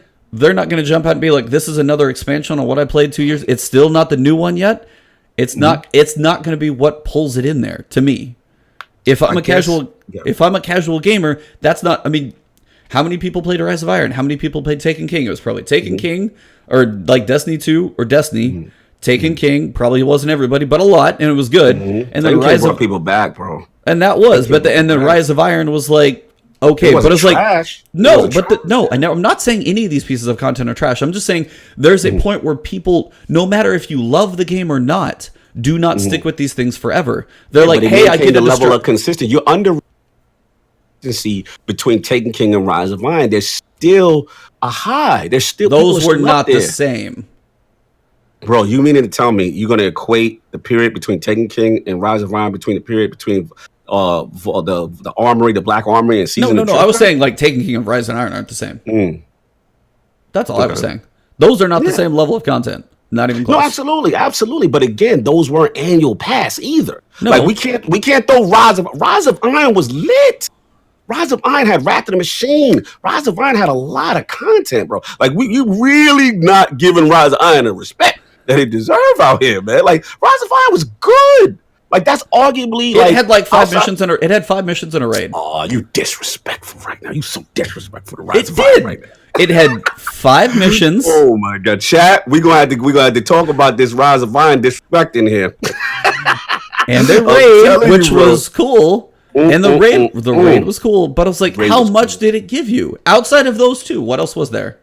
Are you kidding me? Oh, we gonna pull up the tape. And they had what was the thing they added? The amulets or whatever. Yeah. They had new gameplay mechanics. The Iron Banner was lit. They had a separate gameplay space. Bro, you Outbreak Prime. Are you kidding me right now? How dare you besmirch the great name of Rise of Iron? We shall not have this. I'm gonna tell you right now, Rise of Iron, you give me all of these little drip feeds, it still ain't comparing to Rise of Iron. And I'm hoping Opulent to be good. I'm hoping. We don't know. Listen, I hear where you're going, bro. We know me and you can go. Yeah. This is a fun one. At the end of the day, it's just two different trains of thought. And your train of thought is, look, right now, hold the fort down. Resources are limited, which they are. I hear where you're coming from. Nothing you're saying is incorrect like that. Where I'm like, oh my God. I guess for me, my mindset is always like, who's to say that D3, if we wait, that it actually hits the home run and people are still around to witness. I'm worried about the seats being empty in the stadium when you hit the home run. And there's no one, everybody then checked out and they're like, yeah, we've seen this before. At least if we had a couple of little bombs between, what I'm saying? I was just thinking that, hey, people will stick around, people will say, whatever. So, but who's going to stick around? That's my question is, if you release something in September and it's a Rise of Iron, who's going to play that? Are you going to bring casual? Yes, of course you will. I will. The hardcore will. But the casuals are not going to come back for the second expansion on a game from 2 years ago. If it's done well and they have great content, yeah. But how big can it be? Forsaken did. This is not going to be Forsaken. There's no way in hell this is Forsaken. We gotta see. And I just don't think they can put something together with that. So let's move on. We never gonna fight. We're apparently never gonna agree on that one. We got lots of podcasts and we got lots of podcasts next. So let's go. Anyway, I haven't even been reading chat, by the way, so I know you guys have been typing through stuff. I know. I've been trying to look at it, but it was like my screen's all like I got too much on my screens right now. So the rumor about Destiny 3, though, I do want to cover this. Whatever. Yes. And this is why I say, like, Destiny 3 is going to be your big focus. Potentially going to be bringing in your Space Doritos, which is potentially going to be the Veil, which is potentially going to be your... Basically, this is going to be the darkness. This is going to be what brings D1 together. And this is the people who are equal to us. Light versus dark. They're the other side of that. They're supposed to be just about as powerful. So when you get to that point of like these Veil creatures, whatever they are, like they're to a point where they are coming to our solar system because the Travelers here, and the Travelers who can resurrect their god. This is the potential lore that's been leaked out there. So you have, you know, a pretty big story, lots of stuff coming full circle. And it's like, this could be the time, like, you have Mara, who's potentially out doing things. You have Aldrin, who's potentially, still we don't know. You have all these stuff, like, setting up. And it's like, and I think that's why, for me, I would rather see D3 take all of these stories they've been building for friggin' 6 years and, like, actually, and make feed it in trash content and drip feed it in a 1 week cinema. Nothing and drip feed it with, oh, we're gonna go do Blindwell 6 times to get another. No. This is trash. We are not in a good place. I'm not gonna let that ride, man. We are not in a good place. This is a very average place that we are settling for because we're worrying about their resources. I don't care if this game is not in a good place. It's over. There is no chance for the magical home run comeback story. You've got to keep trying. You've got to keep putting it out. Right now, it's not that great. I'm sorry, it's not, man. It's average. I'm so concerned about every other game and everything else that's going on, as opposed to I need to be consistently playing Destiny. This structure is not working. We got to call it what it is. It's not. Sorry. I just think D3 has potential to be really, really cool. And if they focus on that, then I think it's going to be worth them to spend the time to do this. Facts. Said Fred, if you got to go, see you. I don't know if you're leaving or not. He just said it's been a very emotional podcast today. Keep the good content. I miss this guy. I don't get a chance to argue. About Destiny, at least. You know what I'm saying? Like, to talk to someone who's just as passionate about it. And to have these viewpoints, this is really good. This is really good. And this is like, you do realize I haven't said once that I absolutely love this content.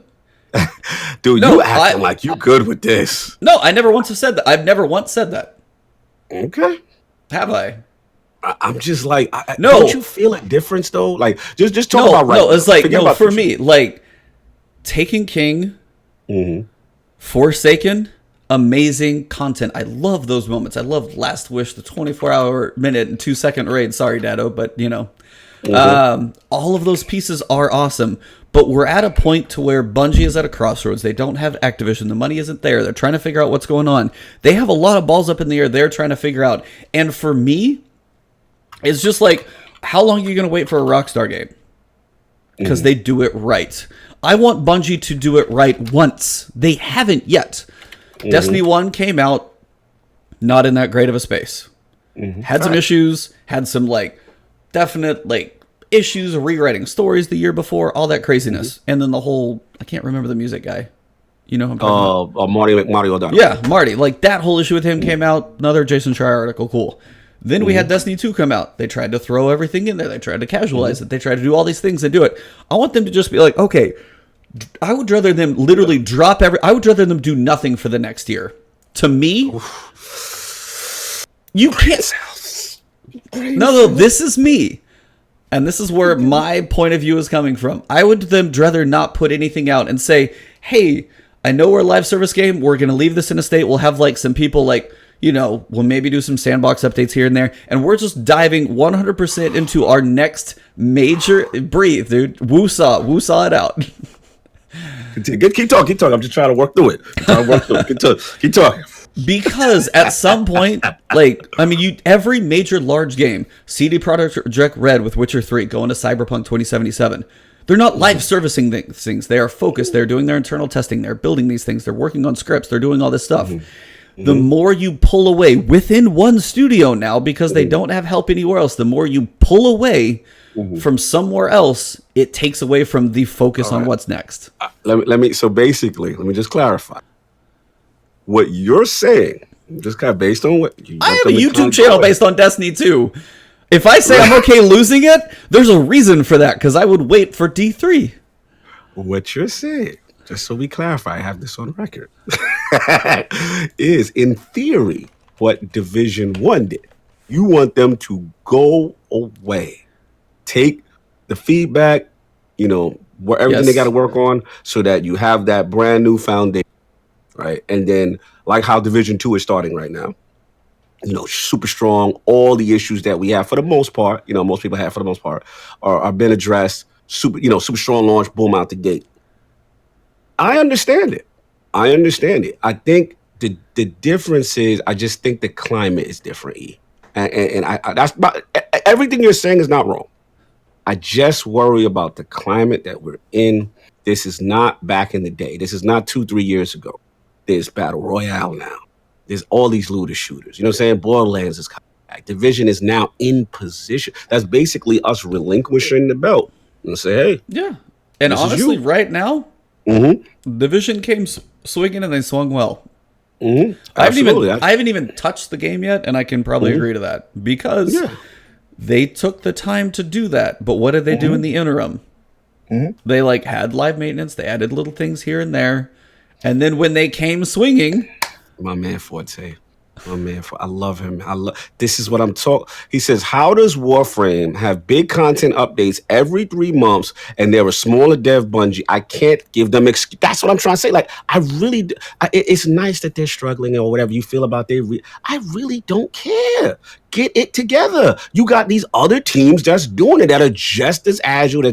we just got done talking about their engine being ultra slow. If their engine is an issue, they have to start that process over. Some point that process has to start. But somewhere they have to decide to be whether it was D1 that the engine bled into D2, at some point they've got to be they either have to rehash the engine or something, and that's an iteration. That's not an expansion. You know what they may need to do then?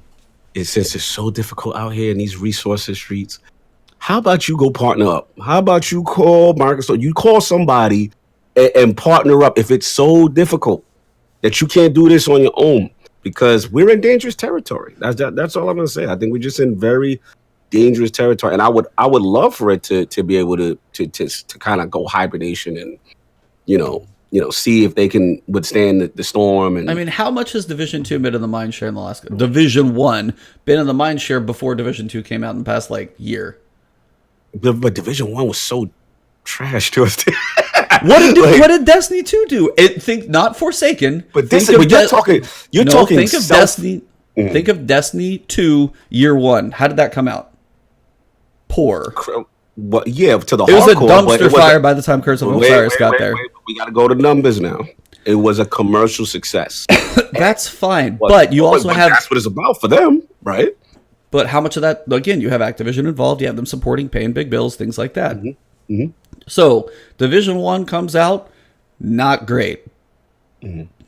Falling away, working on their stuff. They did 1.8, which did bring a lot of things back. But again, how much did 1.8 bring back for people playing Division 2? I haven't tried it for 10 minutes, but I didn't go back. Division 2. How's Division 2 coming out? Fantastic. Okay. Destiny 2. Not saying Forsaken, not other things. You can't live service these games forever. Destiny 2, we've been through this. Move on. Destiny 2 comes out as okay. Yeah. And said Fred, Division 1's messed up once. Destiny 2 messed up twice. You already burned people enough. But here's the thing, though. Here's the difference. That's why we the champ. They burn people twice, and people still hear and care. That's the difference. The gunplay is like no other. The cooperative is like no other. The raids are like no other. They are the best. That's what I'm trying to tell you. I've never seen a game do this in the history of gaming. I've never seen a game mess up so many times, and people be like, you know what? That new content's out. Oh my God, back. That's Destiny. That's where you know they're the best. That's what I'm trying to say. They can do it. If anybody can do it, it's them. They have proven time and time again, when their back is against the wall at the lowest point, they somehow magically resurrect. And I would rather them do that with D3 because I'd rather give them time to do it. I'm saying they already proved they can do it, so I'm not worried. They've proven to me that when the back is against the wall, every time we came off Curse of Osiris, bro. Do you realize what that was? You remember them podcasts? Do you remember when we was Flashpoint and we did Curse of Osiris? And do you remember people saying, "What are y'all doing a Destiny podcast for?" Yeah. Bro, we've come from the dark. Have some faith. We've come from the dark ages. We've survived. We have a Destiny podcast. We have a Destiny Give us podcast. A comment. We have a Destiny podcast after Forsaken. And guess what? We're talking about Division 2 and Anthem now just because it's part of the picture. Right, but this is their self-imposed, we're going to try something new. We're going to be edgy. We're going to be cute. This is them being cute. Cute ain't working now. Let's get back to business. That's all I'm trying. They've shown, I'm not going to bet against somebody who's proven to me that they can do something. They've always done it. That's all I'm saying. Like, why all of a sudden I'm going to act like they can't do it now? They're the champ. They're the best. We love this game so much. We've shown that gunplay, even when you play Division, gunplay ain't Destiny. Even when you play these other games, cooperative ain't Destiny. Only thing you can say, maybe PvP or is no Battle Royal, okay, fine. But these other games have shown they still, when Destiny's on, there is nothing better. That's just the facts. So let's have some faith, baby. Let's not give up just yet. That's the difference. You think I'm giving up? What I want is waving the white flag. No, I'm literally not doing that. I'm not waving the white flag. I'm letting them say. You know, actually, what I'm saying. The difference is, I'm saying Bungie is so Bungie. And you just said it right there for me. You said when their back is against the wall, when they are at their lowest, when they come back with that haymaker called Destiny 3. No, it's called Comet 3. No, it's not happening. That's not happening. Rumor or not. The rumor's leaning towards you. Yeah. But I was rumor's yours. Yeah. So, but I was like, rumor or not. No, like this has been Destiny 2's cycle. They're gonna finish that cycle up, and they're gonna swing for the fences again. But that's, you said, when they do it best, and I think they're going to. I just don't think right now, if they have to make that decision on of like structures changing and things like that, servicing a live game, if they make this if they put a Band-Aid on it for a little while, they can do what they do best and do something Forsaken, do something bigger than Forsaken, which Vagabondo. See you back here in September 2020. Yep. I can understand. Look, I said, we're on the other side of the fence. It's a fun one. It's going to be interesting to see. But the rumors are leading towards your point. So regardless of how I feel, at the end of the day, the rumors suggest, and this is a credible source, right? We will agree that this source is very credible. Fairly, yeah. Yeah, and the rumors suggest that is going to be another type of annual pass type of situation. All I can hope for, even though it's in your favor right now, is that I get another Rise of Iron situation, because if you remember, Rise of Iron wasn't supposed to exist. Nope, that was supposed to be D2. You know what I'm saying? So that's what I'm saying. If the live, that's what I'm hoping for, and that's what you're hoping for. So we'll see what ends up happening, and hopefully they get those engagement numbers and change. I mean, what did we get? Well, no, Black Armory, we got a raid. A Season of Opulence, we got a raid. That's 2 raids outside of that in an annual pass. Even if we get 2 raids over the course of the year, and they have, now they have 4 seasons to spread some stuff out. It's just one of those, I'm not saying it's going to be a great time. I'm honestly not. And I'll agree. I honestly don't think that it's going to be the greatest time for Destiny 2. But if they continue to learn, that's the key. This is the big key and caveat. Division learned from their mistakes. If Destiny 2 can learn from this next year, iron things, figure things out, fold it all in this night package, when they present D3, I think in 2020, it's going to be presented well. Well, according to the rumors, it looks like they're going your way. Well, hopefully we'll be around in existence. Yeah. These podcasts are going to have a few other games involved. That's why it's called The Last Word. We changed the name. We changed it for everyone. We got flexibility. But again, we changed the name to have flexibility just because we can't always talk about Destiny. It can't always. That's the thing. It's like it cannot forever be the peak every single time. It's tough. So, especially as they're on their own. Anyway.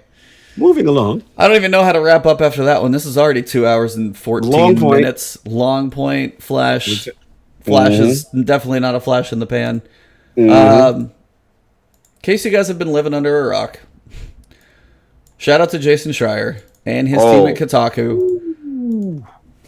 Whew. They put a hell of a lot of work into this article. 11,000 words of what went into Anthem's development.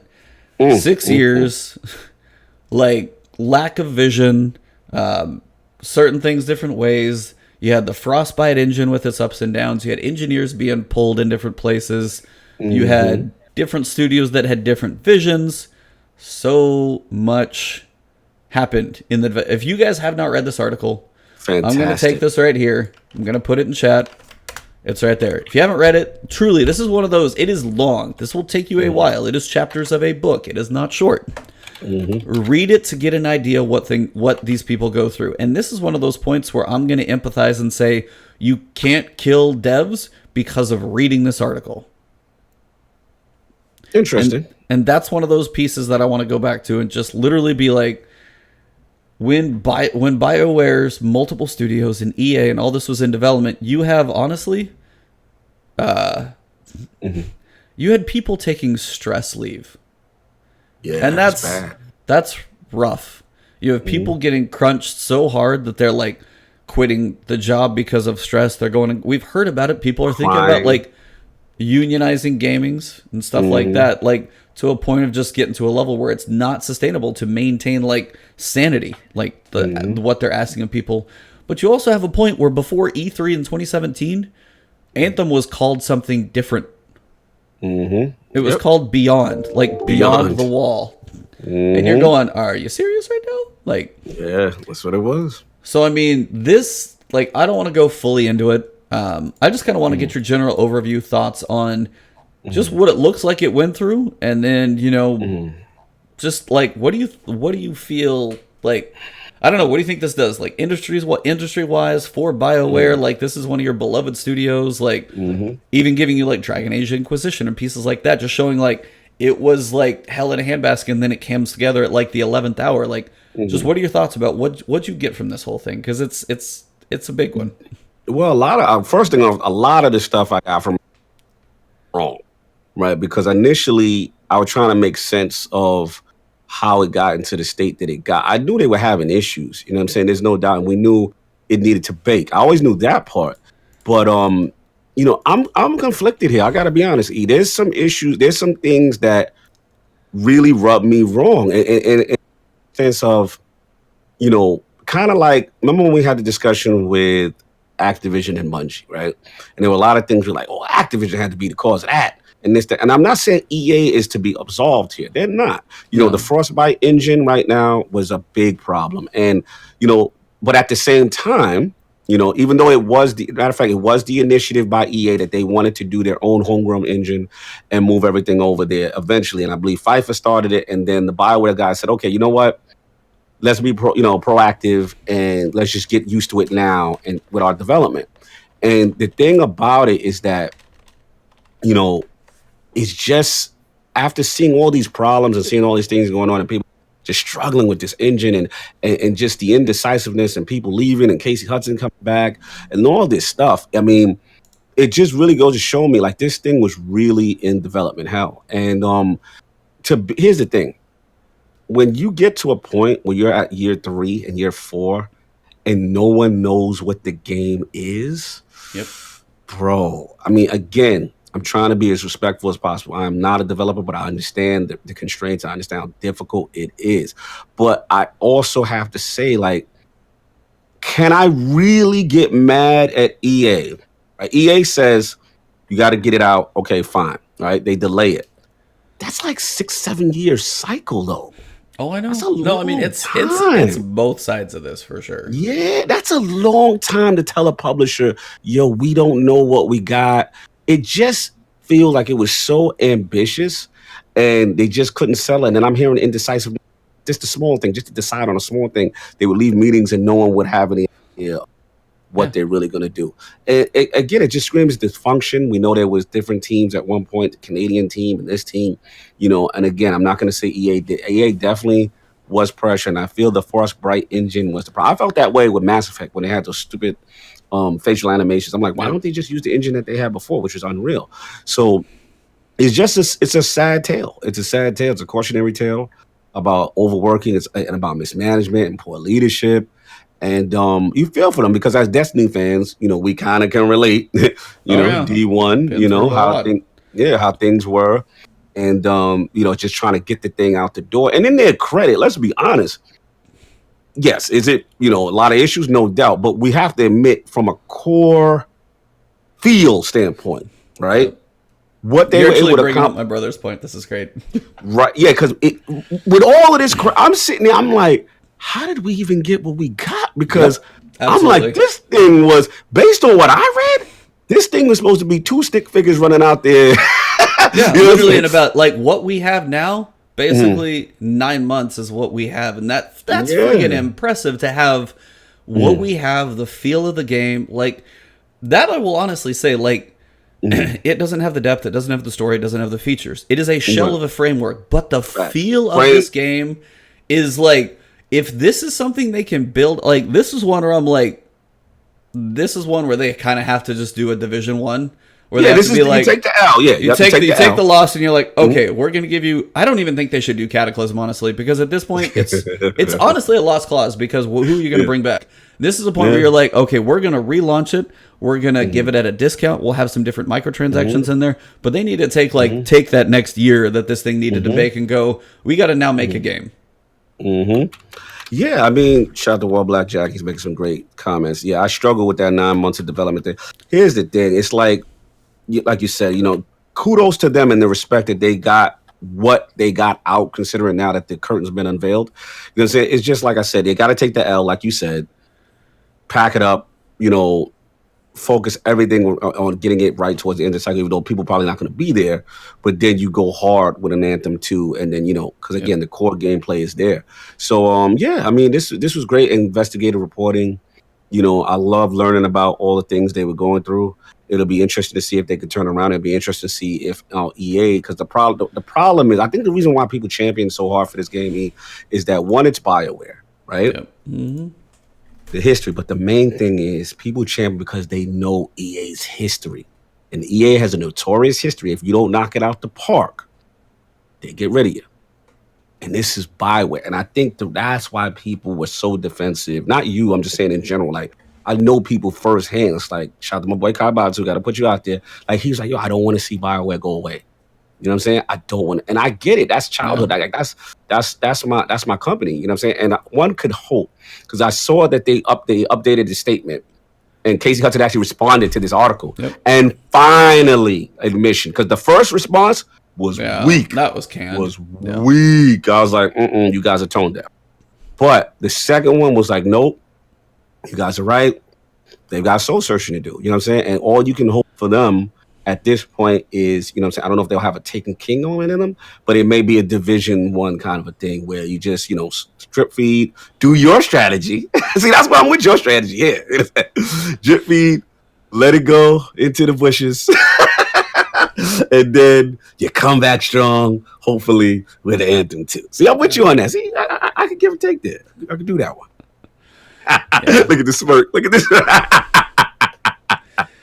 But yeah, it's just like you see so much, like the name of the game changing before an E3 conference because they're like, oh, Beyond's going to be too hard to get the trademark for. And like, so then like you have a story that's changed multiple times over. People don't know what they're making. The flying was in and out and in and out. Like the flying was changed 3 times or something. I'm like, are you serious? Like we almost didn't have flying. Look how good they nailed how good they nailed the flying considering the history, right? Crazy. And I think that's the biggest thing is like shout out to the people who are now working on this because for one, their job is like eat hell, like not going to be an easy thing to do. But the work they've put in since they finally had that vision, like that line to go forward on, they have done a lot. Now it's like, was there that much to work with? Do we have that many enemy varieties? There's just the big like Titans. There's a reason for that. And this is one of those where you just, at this point, I have compassion because we watched Destiny do similar things. They like had to rebuild a game 16 months before Destiny 1 came out, so the story was completely disjointed. Same thing here. You've had a story go through 4 different iterations. You have developers that have like stress leave and some don't come back, and it's just all this other stuff. So it's like it's just a brutal thing to read for what people like trying to go through, and it's just got to be horrible to be like, hey, I just built this really awesome art asset. we're gonna just go ahead and format your hard drive because that doesn't mean anything anymore. Like it's just bad. Like the morale around there, the people who are still there, like shout out to them because they want this game to work well. It's like I've seen the Ben Irving, the people on social, like the ones that they've tried to really stick with it, and it's impressive. So it's a sad state to see, and it falls on both sides of it. It's like you have my brother was talking to me about it as well, and he was just saying it's like you have the Frostbite engineers, the ones who help understand and explain the engine and build the pieces of the engine that they need, getting pulled to FIFA. And then you have that point where you're like, that's EA. That's EA. But then in turn, you have BioWare like, I don't know what the hell we're making for 4 years. But this is the point where it's like, EA had to make a call. Be like, and this is where their physical pieces, like, they made $100 million. Sure. Fine. How they got that, I don't even know, but that's fine. But the big thing is, it's like, they knew the game was trash. Right. Do you as Sunderland basically told them it was trash. The CEO or whatever. Yeah. But do you as EA be like, hey, we've had 4 years of sunk costs, maybe 5 basically. And it's like, what's the better prospect here? It's like, if you delay it again, but if you delay it, it may actually come out well. It's like they have a point where they have stockholders be like, hey, we didn't hit that. And this is one thing, somebody said it earlier in chat, gaming has become all about the money. And it's like an EA saying, but that's the other thing too. It's like, I want to know when the decision of Apex was in there to be like, hey, I can tell you what that was. I talked about it on my ILP. But it's like, oh crap, this isn't going to be right. Is that what you're basically saying? No, yeah. Basically, they knew. I'm so confident on my theory now. They knew the state Anthem was in. Right. No, they had to. And they were that was Apex was hedging their bet. They were like, you know what? This may flop. Now, crazy thing is, Anthem still did well at MVD, which is kind of funny, but we'll get to that. But Apex was like, you know what? We got this project right here because it's stealth launched, and the timing to me was way weird. It was literally like a day or the week of before their fiscal calendar year ended. So this way they can count that Apex numbers on the book for that year, and the year would end up looking like a success. Because prior to that, them EA franchises was definitely in the butchers. They were not doing well, and they were hoping Anthem was going to be the savior. And they're like, wait, the way this thing is looking. So yeah, I'm a firm belief that Apex Legends launched as that mulligan, because we all said it, like, it really didn't make any sense to launch it so close to Anthem. You felt the timing was weird. Yeah, you just kind of, it's like Titanfall and Battlefield 5 all over again. Titanfall 2, yeah, facts. Like an awesome game, by the way. Titanfall 2 is a fun as hell game. The 6-hour story was really cool, like nicely well put together. Smashed between too many things. Why does EA keep like literally throwing both of their games? They don't care about. But that's not even a strategic decision at that point to say. I mean, Anthem. It is for them though. Okay, Anthem and Apex is a strategic hedge. That's the thing. Like it feels, back to my word of tone deaf, it feels like completely to have blinders on to take Titanfall 2, a shooter, and Battlefield 5, a shooter, within a month or less. It was like weeks. I feel like those make even less sense than Apex and Anthem. Those are at least hedge of battle royale, single player. There's some sense in there. But granted, you have to feel like a free game. Like you're going to strip player base from a little bit of everything, but you're also stripping it from your own, and that's kind of a hard part. But like the Battlefield and Titanfall thing, that's not even their fiscal. But that's not even their fiscal part. That's why I still never understood that. It technically was. It technically was, because they didn't want. They could have easily delayed Titanfall 2 or moved. Well, yeah, Battlefield was going to stay, but Titanfall 2 could have moved until like next year of whatever, March or whatever. That would have been outside of that fiscal space. So their thing is, okay, this is how they look at it from pure greed. We will take a short-term hit on. I mean, they'll go for the whole, get everything in this fiscal joint and get all this short-term money, and then long-term Titanfall dies out. But look, 2017 was good. We can say to investors, look, 2017 was great. I know it, for as a gamer, it sucks, and it kills the franchise, because now you do that. But now, guess what? Who's clamoring for Titanfall 3 like that? You know, it sucks. It just pure greed driven, and it's sad. That's how they look at things. They don't care about lopsiding or packing releases on top of each other. They don't care about the long term. If they just want to sit there and have this participation trophy, yeah, look at our numbers for this year, the fiscal year, look what we did. And then you're looking at the franchises like, yeah, but the health of these franchises suck, you know? So it sucks. It literally sucks. And I agree with you. I thought it was tone deaf. It was tone deaf then. And now with this situation, one could just hope that they're able to turn this thing around, man. Yeah. With I just hope they allow them to support it, because I mean yeah. they're this.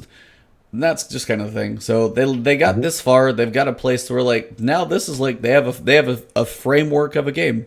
Sadly, it's kind of where it's at. You have like abilities, you have graphics, you have like the world, which is only one. So it's like now is your time. Now build your game, and that's the point where they just need to go off, kind of stop the support of the live things and say, hey, this is the Cataclysm piece and like these other acts that we had. Right now, we just want to make we want to do a full release. We want to give you guys a big reason to come back. So, I mean, at that point, that'd be a game to where like, yeah, Anthem 1, you might do a free to play later, a $10 version or something like that later on. Yeah, because Apex literally hurt Anthem and their own Battle Royale game in Battlefield 5's deal, whatever, Battle Royale. In one shot, just by what, because they were so concerned about the fiscal year. But again, short-term game versus long-term game. And they just continue to look for the money short-term. Shout out to chat, by the way. You guys have been awesome. I haven't been saying as much of chat. Sedfred had just, it's, gaming has, like, the evolution of gaming has changed. You've got higher developer graphics that takes longer time to make. There's more resources involved. Now you got to focus on graphics and story and gameplay and online multiplayer ability and like the feelings and your timing of marketing. It's like everything is so like games release all year long now. That's kind of the thing about the evolution of E3 not even having as much of a weight to it, because games release all year long. So there's so much in the world of gaming now. It's like it's hard to it is rough to make a game. Like a game developer is like, people are like, oh, I'd love to make like work with games and things. Like it's brutal. It honestly is. And the when they talk about like unions and things, like you better be passionate about it, because you're going to be probably working more than you're getting paid. No, absolutely, man. You got people like me that, man. Dude, I didn't. You cut out. Sorry, you cut out at the worst moment. What'd you say? I said, then you got people like me demanding. Yeah, comment expansions. Yeah. I figure I make fun of myself. No, you're good. But that's kind of this is good to see. This is one of those things that, like, gamers, not the 12-year-old playing Fortnite on his phone who doesn't give a damn or care or have any relevance of like, I've been in a working world, I know what like the overtime, the brutal hours can be like, into a point on a much more extreme level on something you want to love, but you can't. Like, the people who still like are developing for this game, like, I don't know how they can still love after what they've been through. That's tough. It's just a hard state to be in. So, but the good thing though is an article like this helps put light on a negative situation to induce change. Yes. You want to get raked over. You want them to get raked over the coals, because at the end of the day, that's what Destiny had to go through. They got killed. Schreier had the same thing. A lot of this stuff he does, make no mistake, I know he gets a bad rap a lot of stuff. There's not everything I agree with him, but he's a passionate gamer. He's a passionate Destiny player. He's a passionate looter shooter kind of thing. So his whole thing is, I got to get to the source of it. Why did this happen? What's going on? Kind of a deal. And when it gets to light, now the company kind of gets exposed for these practices, right? Yep. Forces change, and hopefully, and then I saw Casey Hudson's recent statement. They taking it to heart. You know, hopefully this can now start the turnaround process. Absolutely. So yeah, if you guys haven't read that one, definitely go check it out. It's not hard. Kotaku, Anthem, you'll find it. It's easy. But it's definitely one that's really, really cool and worth the read. Yes, sir. And then final piece. I am so far behind in the world of Division. I'll fly through it. Listen, but we got like Tier 5 is coming, and the raid. I don't know a date. They don't think there's a date yet, but they're teasing. It's not that far. Yeah, not that far. They're definitely teasing. Tidal Basin comes out. You know, we got the Stronghold jumping out. Tense difficulty. World Tier 5 progression is unlocked finally. You know, it's going to be a lot of. There's actually some exotics that gets released. They have weekly invasions. They have some apparel event that's happening May 2nd. So they're gearing up. What I like that they did is that they held it back with a bunch of fixes before they could release. And actually, they got some cool new fixes for skills right now. Shout out to the people who use the sniper turret. They actually made a nerf to one of the more popular rifles, a little overpowered, the MK17 and the sniper M7000. So, I mean, 700. So, look, right now, I like the pacing. I like the fact that they're saying, you know what? We don't got to rush this stuff out just yet. Let's get it right. Let's make sure base gameplay is right and fixes are being done in a timely fashion before they can get this thing going. So I'm very curious to see how this stronghold is. I got to get myself up to level. I've been behind. I have not played in a while. I've been traveling, doing a bunch of craziness. But yeah, I mean, it sounds pretty exciting. I'm dying to see how this stronghold is, and then we get to see the raid. And then I gotta say it now, because it's a little spoiler. You've been away. Did you hear any details on the raid? Because I did. Oh, Yeah, there's a big besides what leak. I've seen in a trailer, no. Yeah, I'm there's a curious leak. now. Let me know. Let me know if I need to. Yeah, I heard. I was like, some I'm things still in got- Sekiro, which will keep me going. But like, I know Division. I got my copy. It's there. I just haven't jumped Yeah, in. bro. So- I heard All some right. things. Spoiler warning in 5, Yes. in 4, in 3, in 2, and action. Listen. All right. From my understanding, it is literally what I could have hoped for, and it basically, from my understanding, there's a bridge portion. The teams get split. You see the teams of 4, and one team is working on like almost like a, let's say, like stealth and espionage, and the other team is full on frontal assault. And then from my understanding, it's just gaining towards this bridge that enters this actual, I guess, the airport or whatever it is. Now I didn't read everything because I was like, damn, I don't want to spoil everything, but from all accounts, I'm hearing mechanics, I'm hearing splitting up, and I'm hearing different gameplay styles, and that excites me. So again, still haven't played it, still got to see it in action. But the initial reports, the initial leaks of this Operation Dark Hours gives me hope that, they're actually on to something. And I got to shout them out as far as mission design, because even as I've been playing just the standard current missions, Yeah. man, they've been intense. Man, they've been well done. It literally, you've got to work together. It's a fight for your life. And it's not just, I never got the sense like it was, just room to room to room kind of deal. It's literally different things going on, and you've got to focus on key people, ability, and skills. Otherwise, it can make life difficult, man. So we'll see what happens. Again, it's early. These are just initial leaks. We shall see, but all intents and purposes, the early stuff I'm hearing about Operation Dark Hours is very promising. Nice. Mm-hmm. Well, I'm going to be behind in that world for a while, but at some point, I do want to jump in. I've heard like a lot of good things, like whether you may or may not like the story. Like, you think you nailed the one that I've heard probably one of the most. The mission designs, like each one feels so like, and they're different. Yes. It just feels so cool. Like the control points, the feeling of like people coming from multiple directions. Mm-hmm. Yeah, it's honestly one. I knew Sekiro was like timing wise, I couldn't do both, so I was like, got to be my ninja first. That's your thing. I know how you but are like with the- Division 2's waiting for me, so I'm definitely looking forward to it. Absolutely, man. But yeah, that's what I got, man. Yeah, that'll pretty much wrap it up. Hopefully you guys watching live enjoyed the faces. If you're watching this one on YouTube, thank you guys for all tuning in. This please. is on audio as well, so if you guys are looking for the audio version, and I'm going to slap this, I'll voice over again in the beginning. This is on audio, so if you guys are looking for that, remember, it's on most things except Podbean right now, I think is the only one that hasn't made it out to, but it's on iTunes, Google, Spotify, and that's where most of them are going to be watched anyway. So this will be out there. I'll try and get it up today, actually, for the audio. And yeah, I know we got heated.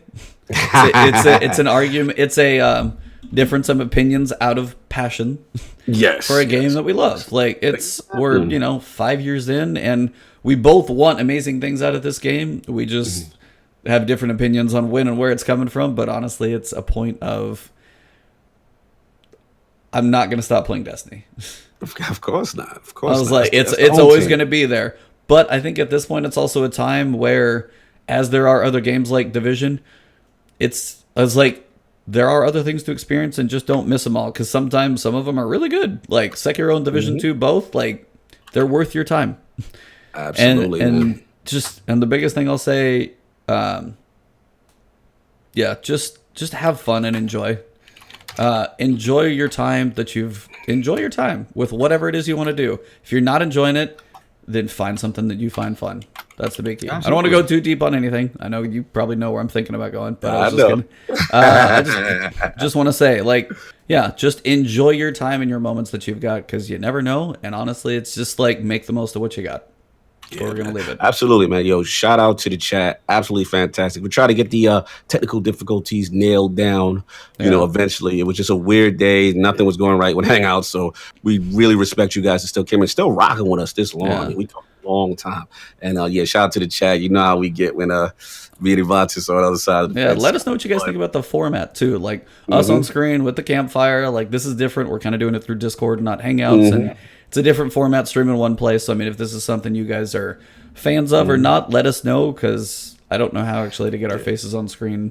So we'll look around and see. But we're trying to mix it up and actually let you guys see our heated, arm waving, crazy discussions. So exactly. Tell Ebontis he's got to get my in there, because I'll be wearing cool shirts for y'all to see, and he's messing that part up. So once we get that part situated, then I need to crop your shirt in here. I just need to make it a little longer. I gotta be wearing this cool stuff. They see just the gaming stand up, ninjas. stand up, keep standing. They gotta see the gaming ninja. There he is. There we go. Say it with your chest. Say it with your chest. All right, everybody. Well, Zura is in about 45 minutes, so that'll be coming soon. Another invitation to the 9. We'll see if we get a cinematic this week or we continue to wait. But for all you guys out there, it's been awesome this morning. Thank you guys. We'll see you soon. Have a good one. And adios. And that is... we're trying to do a wrap up here. We want to do this right. So I'll say, and that is... And we'll say the last word together. Cool? All right. And that is the last word.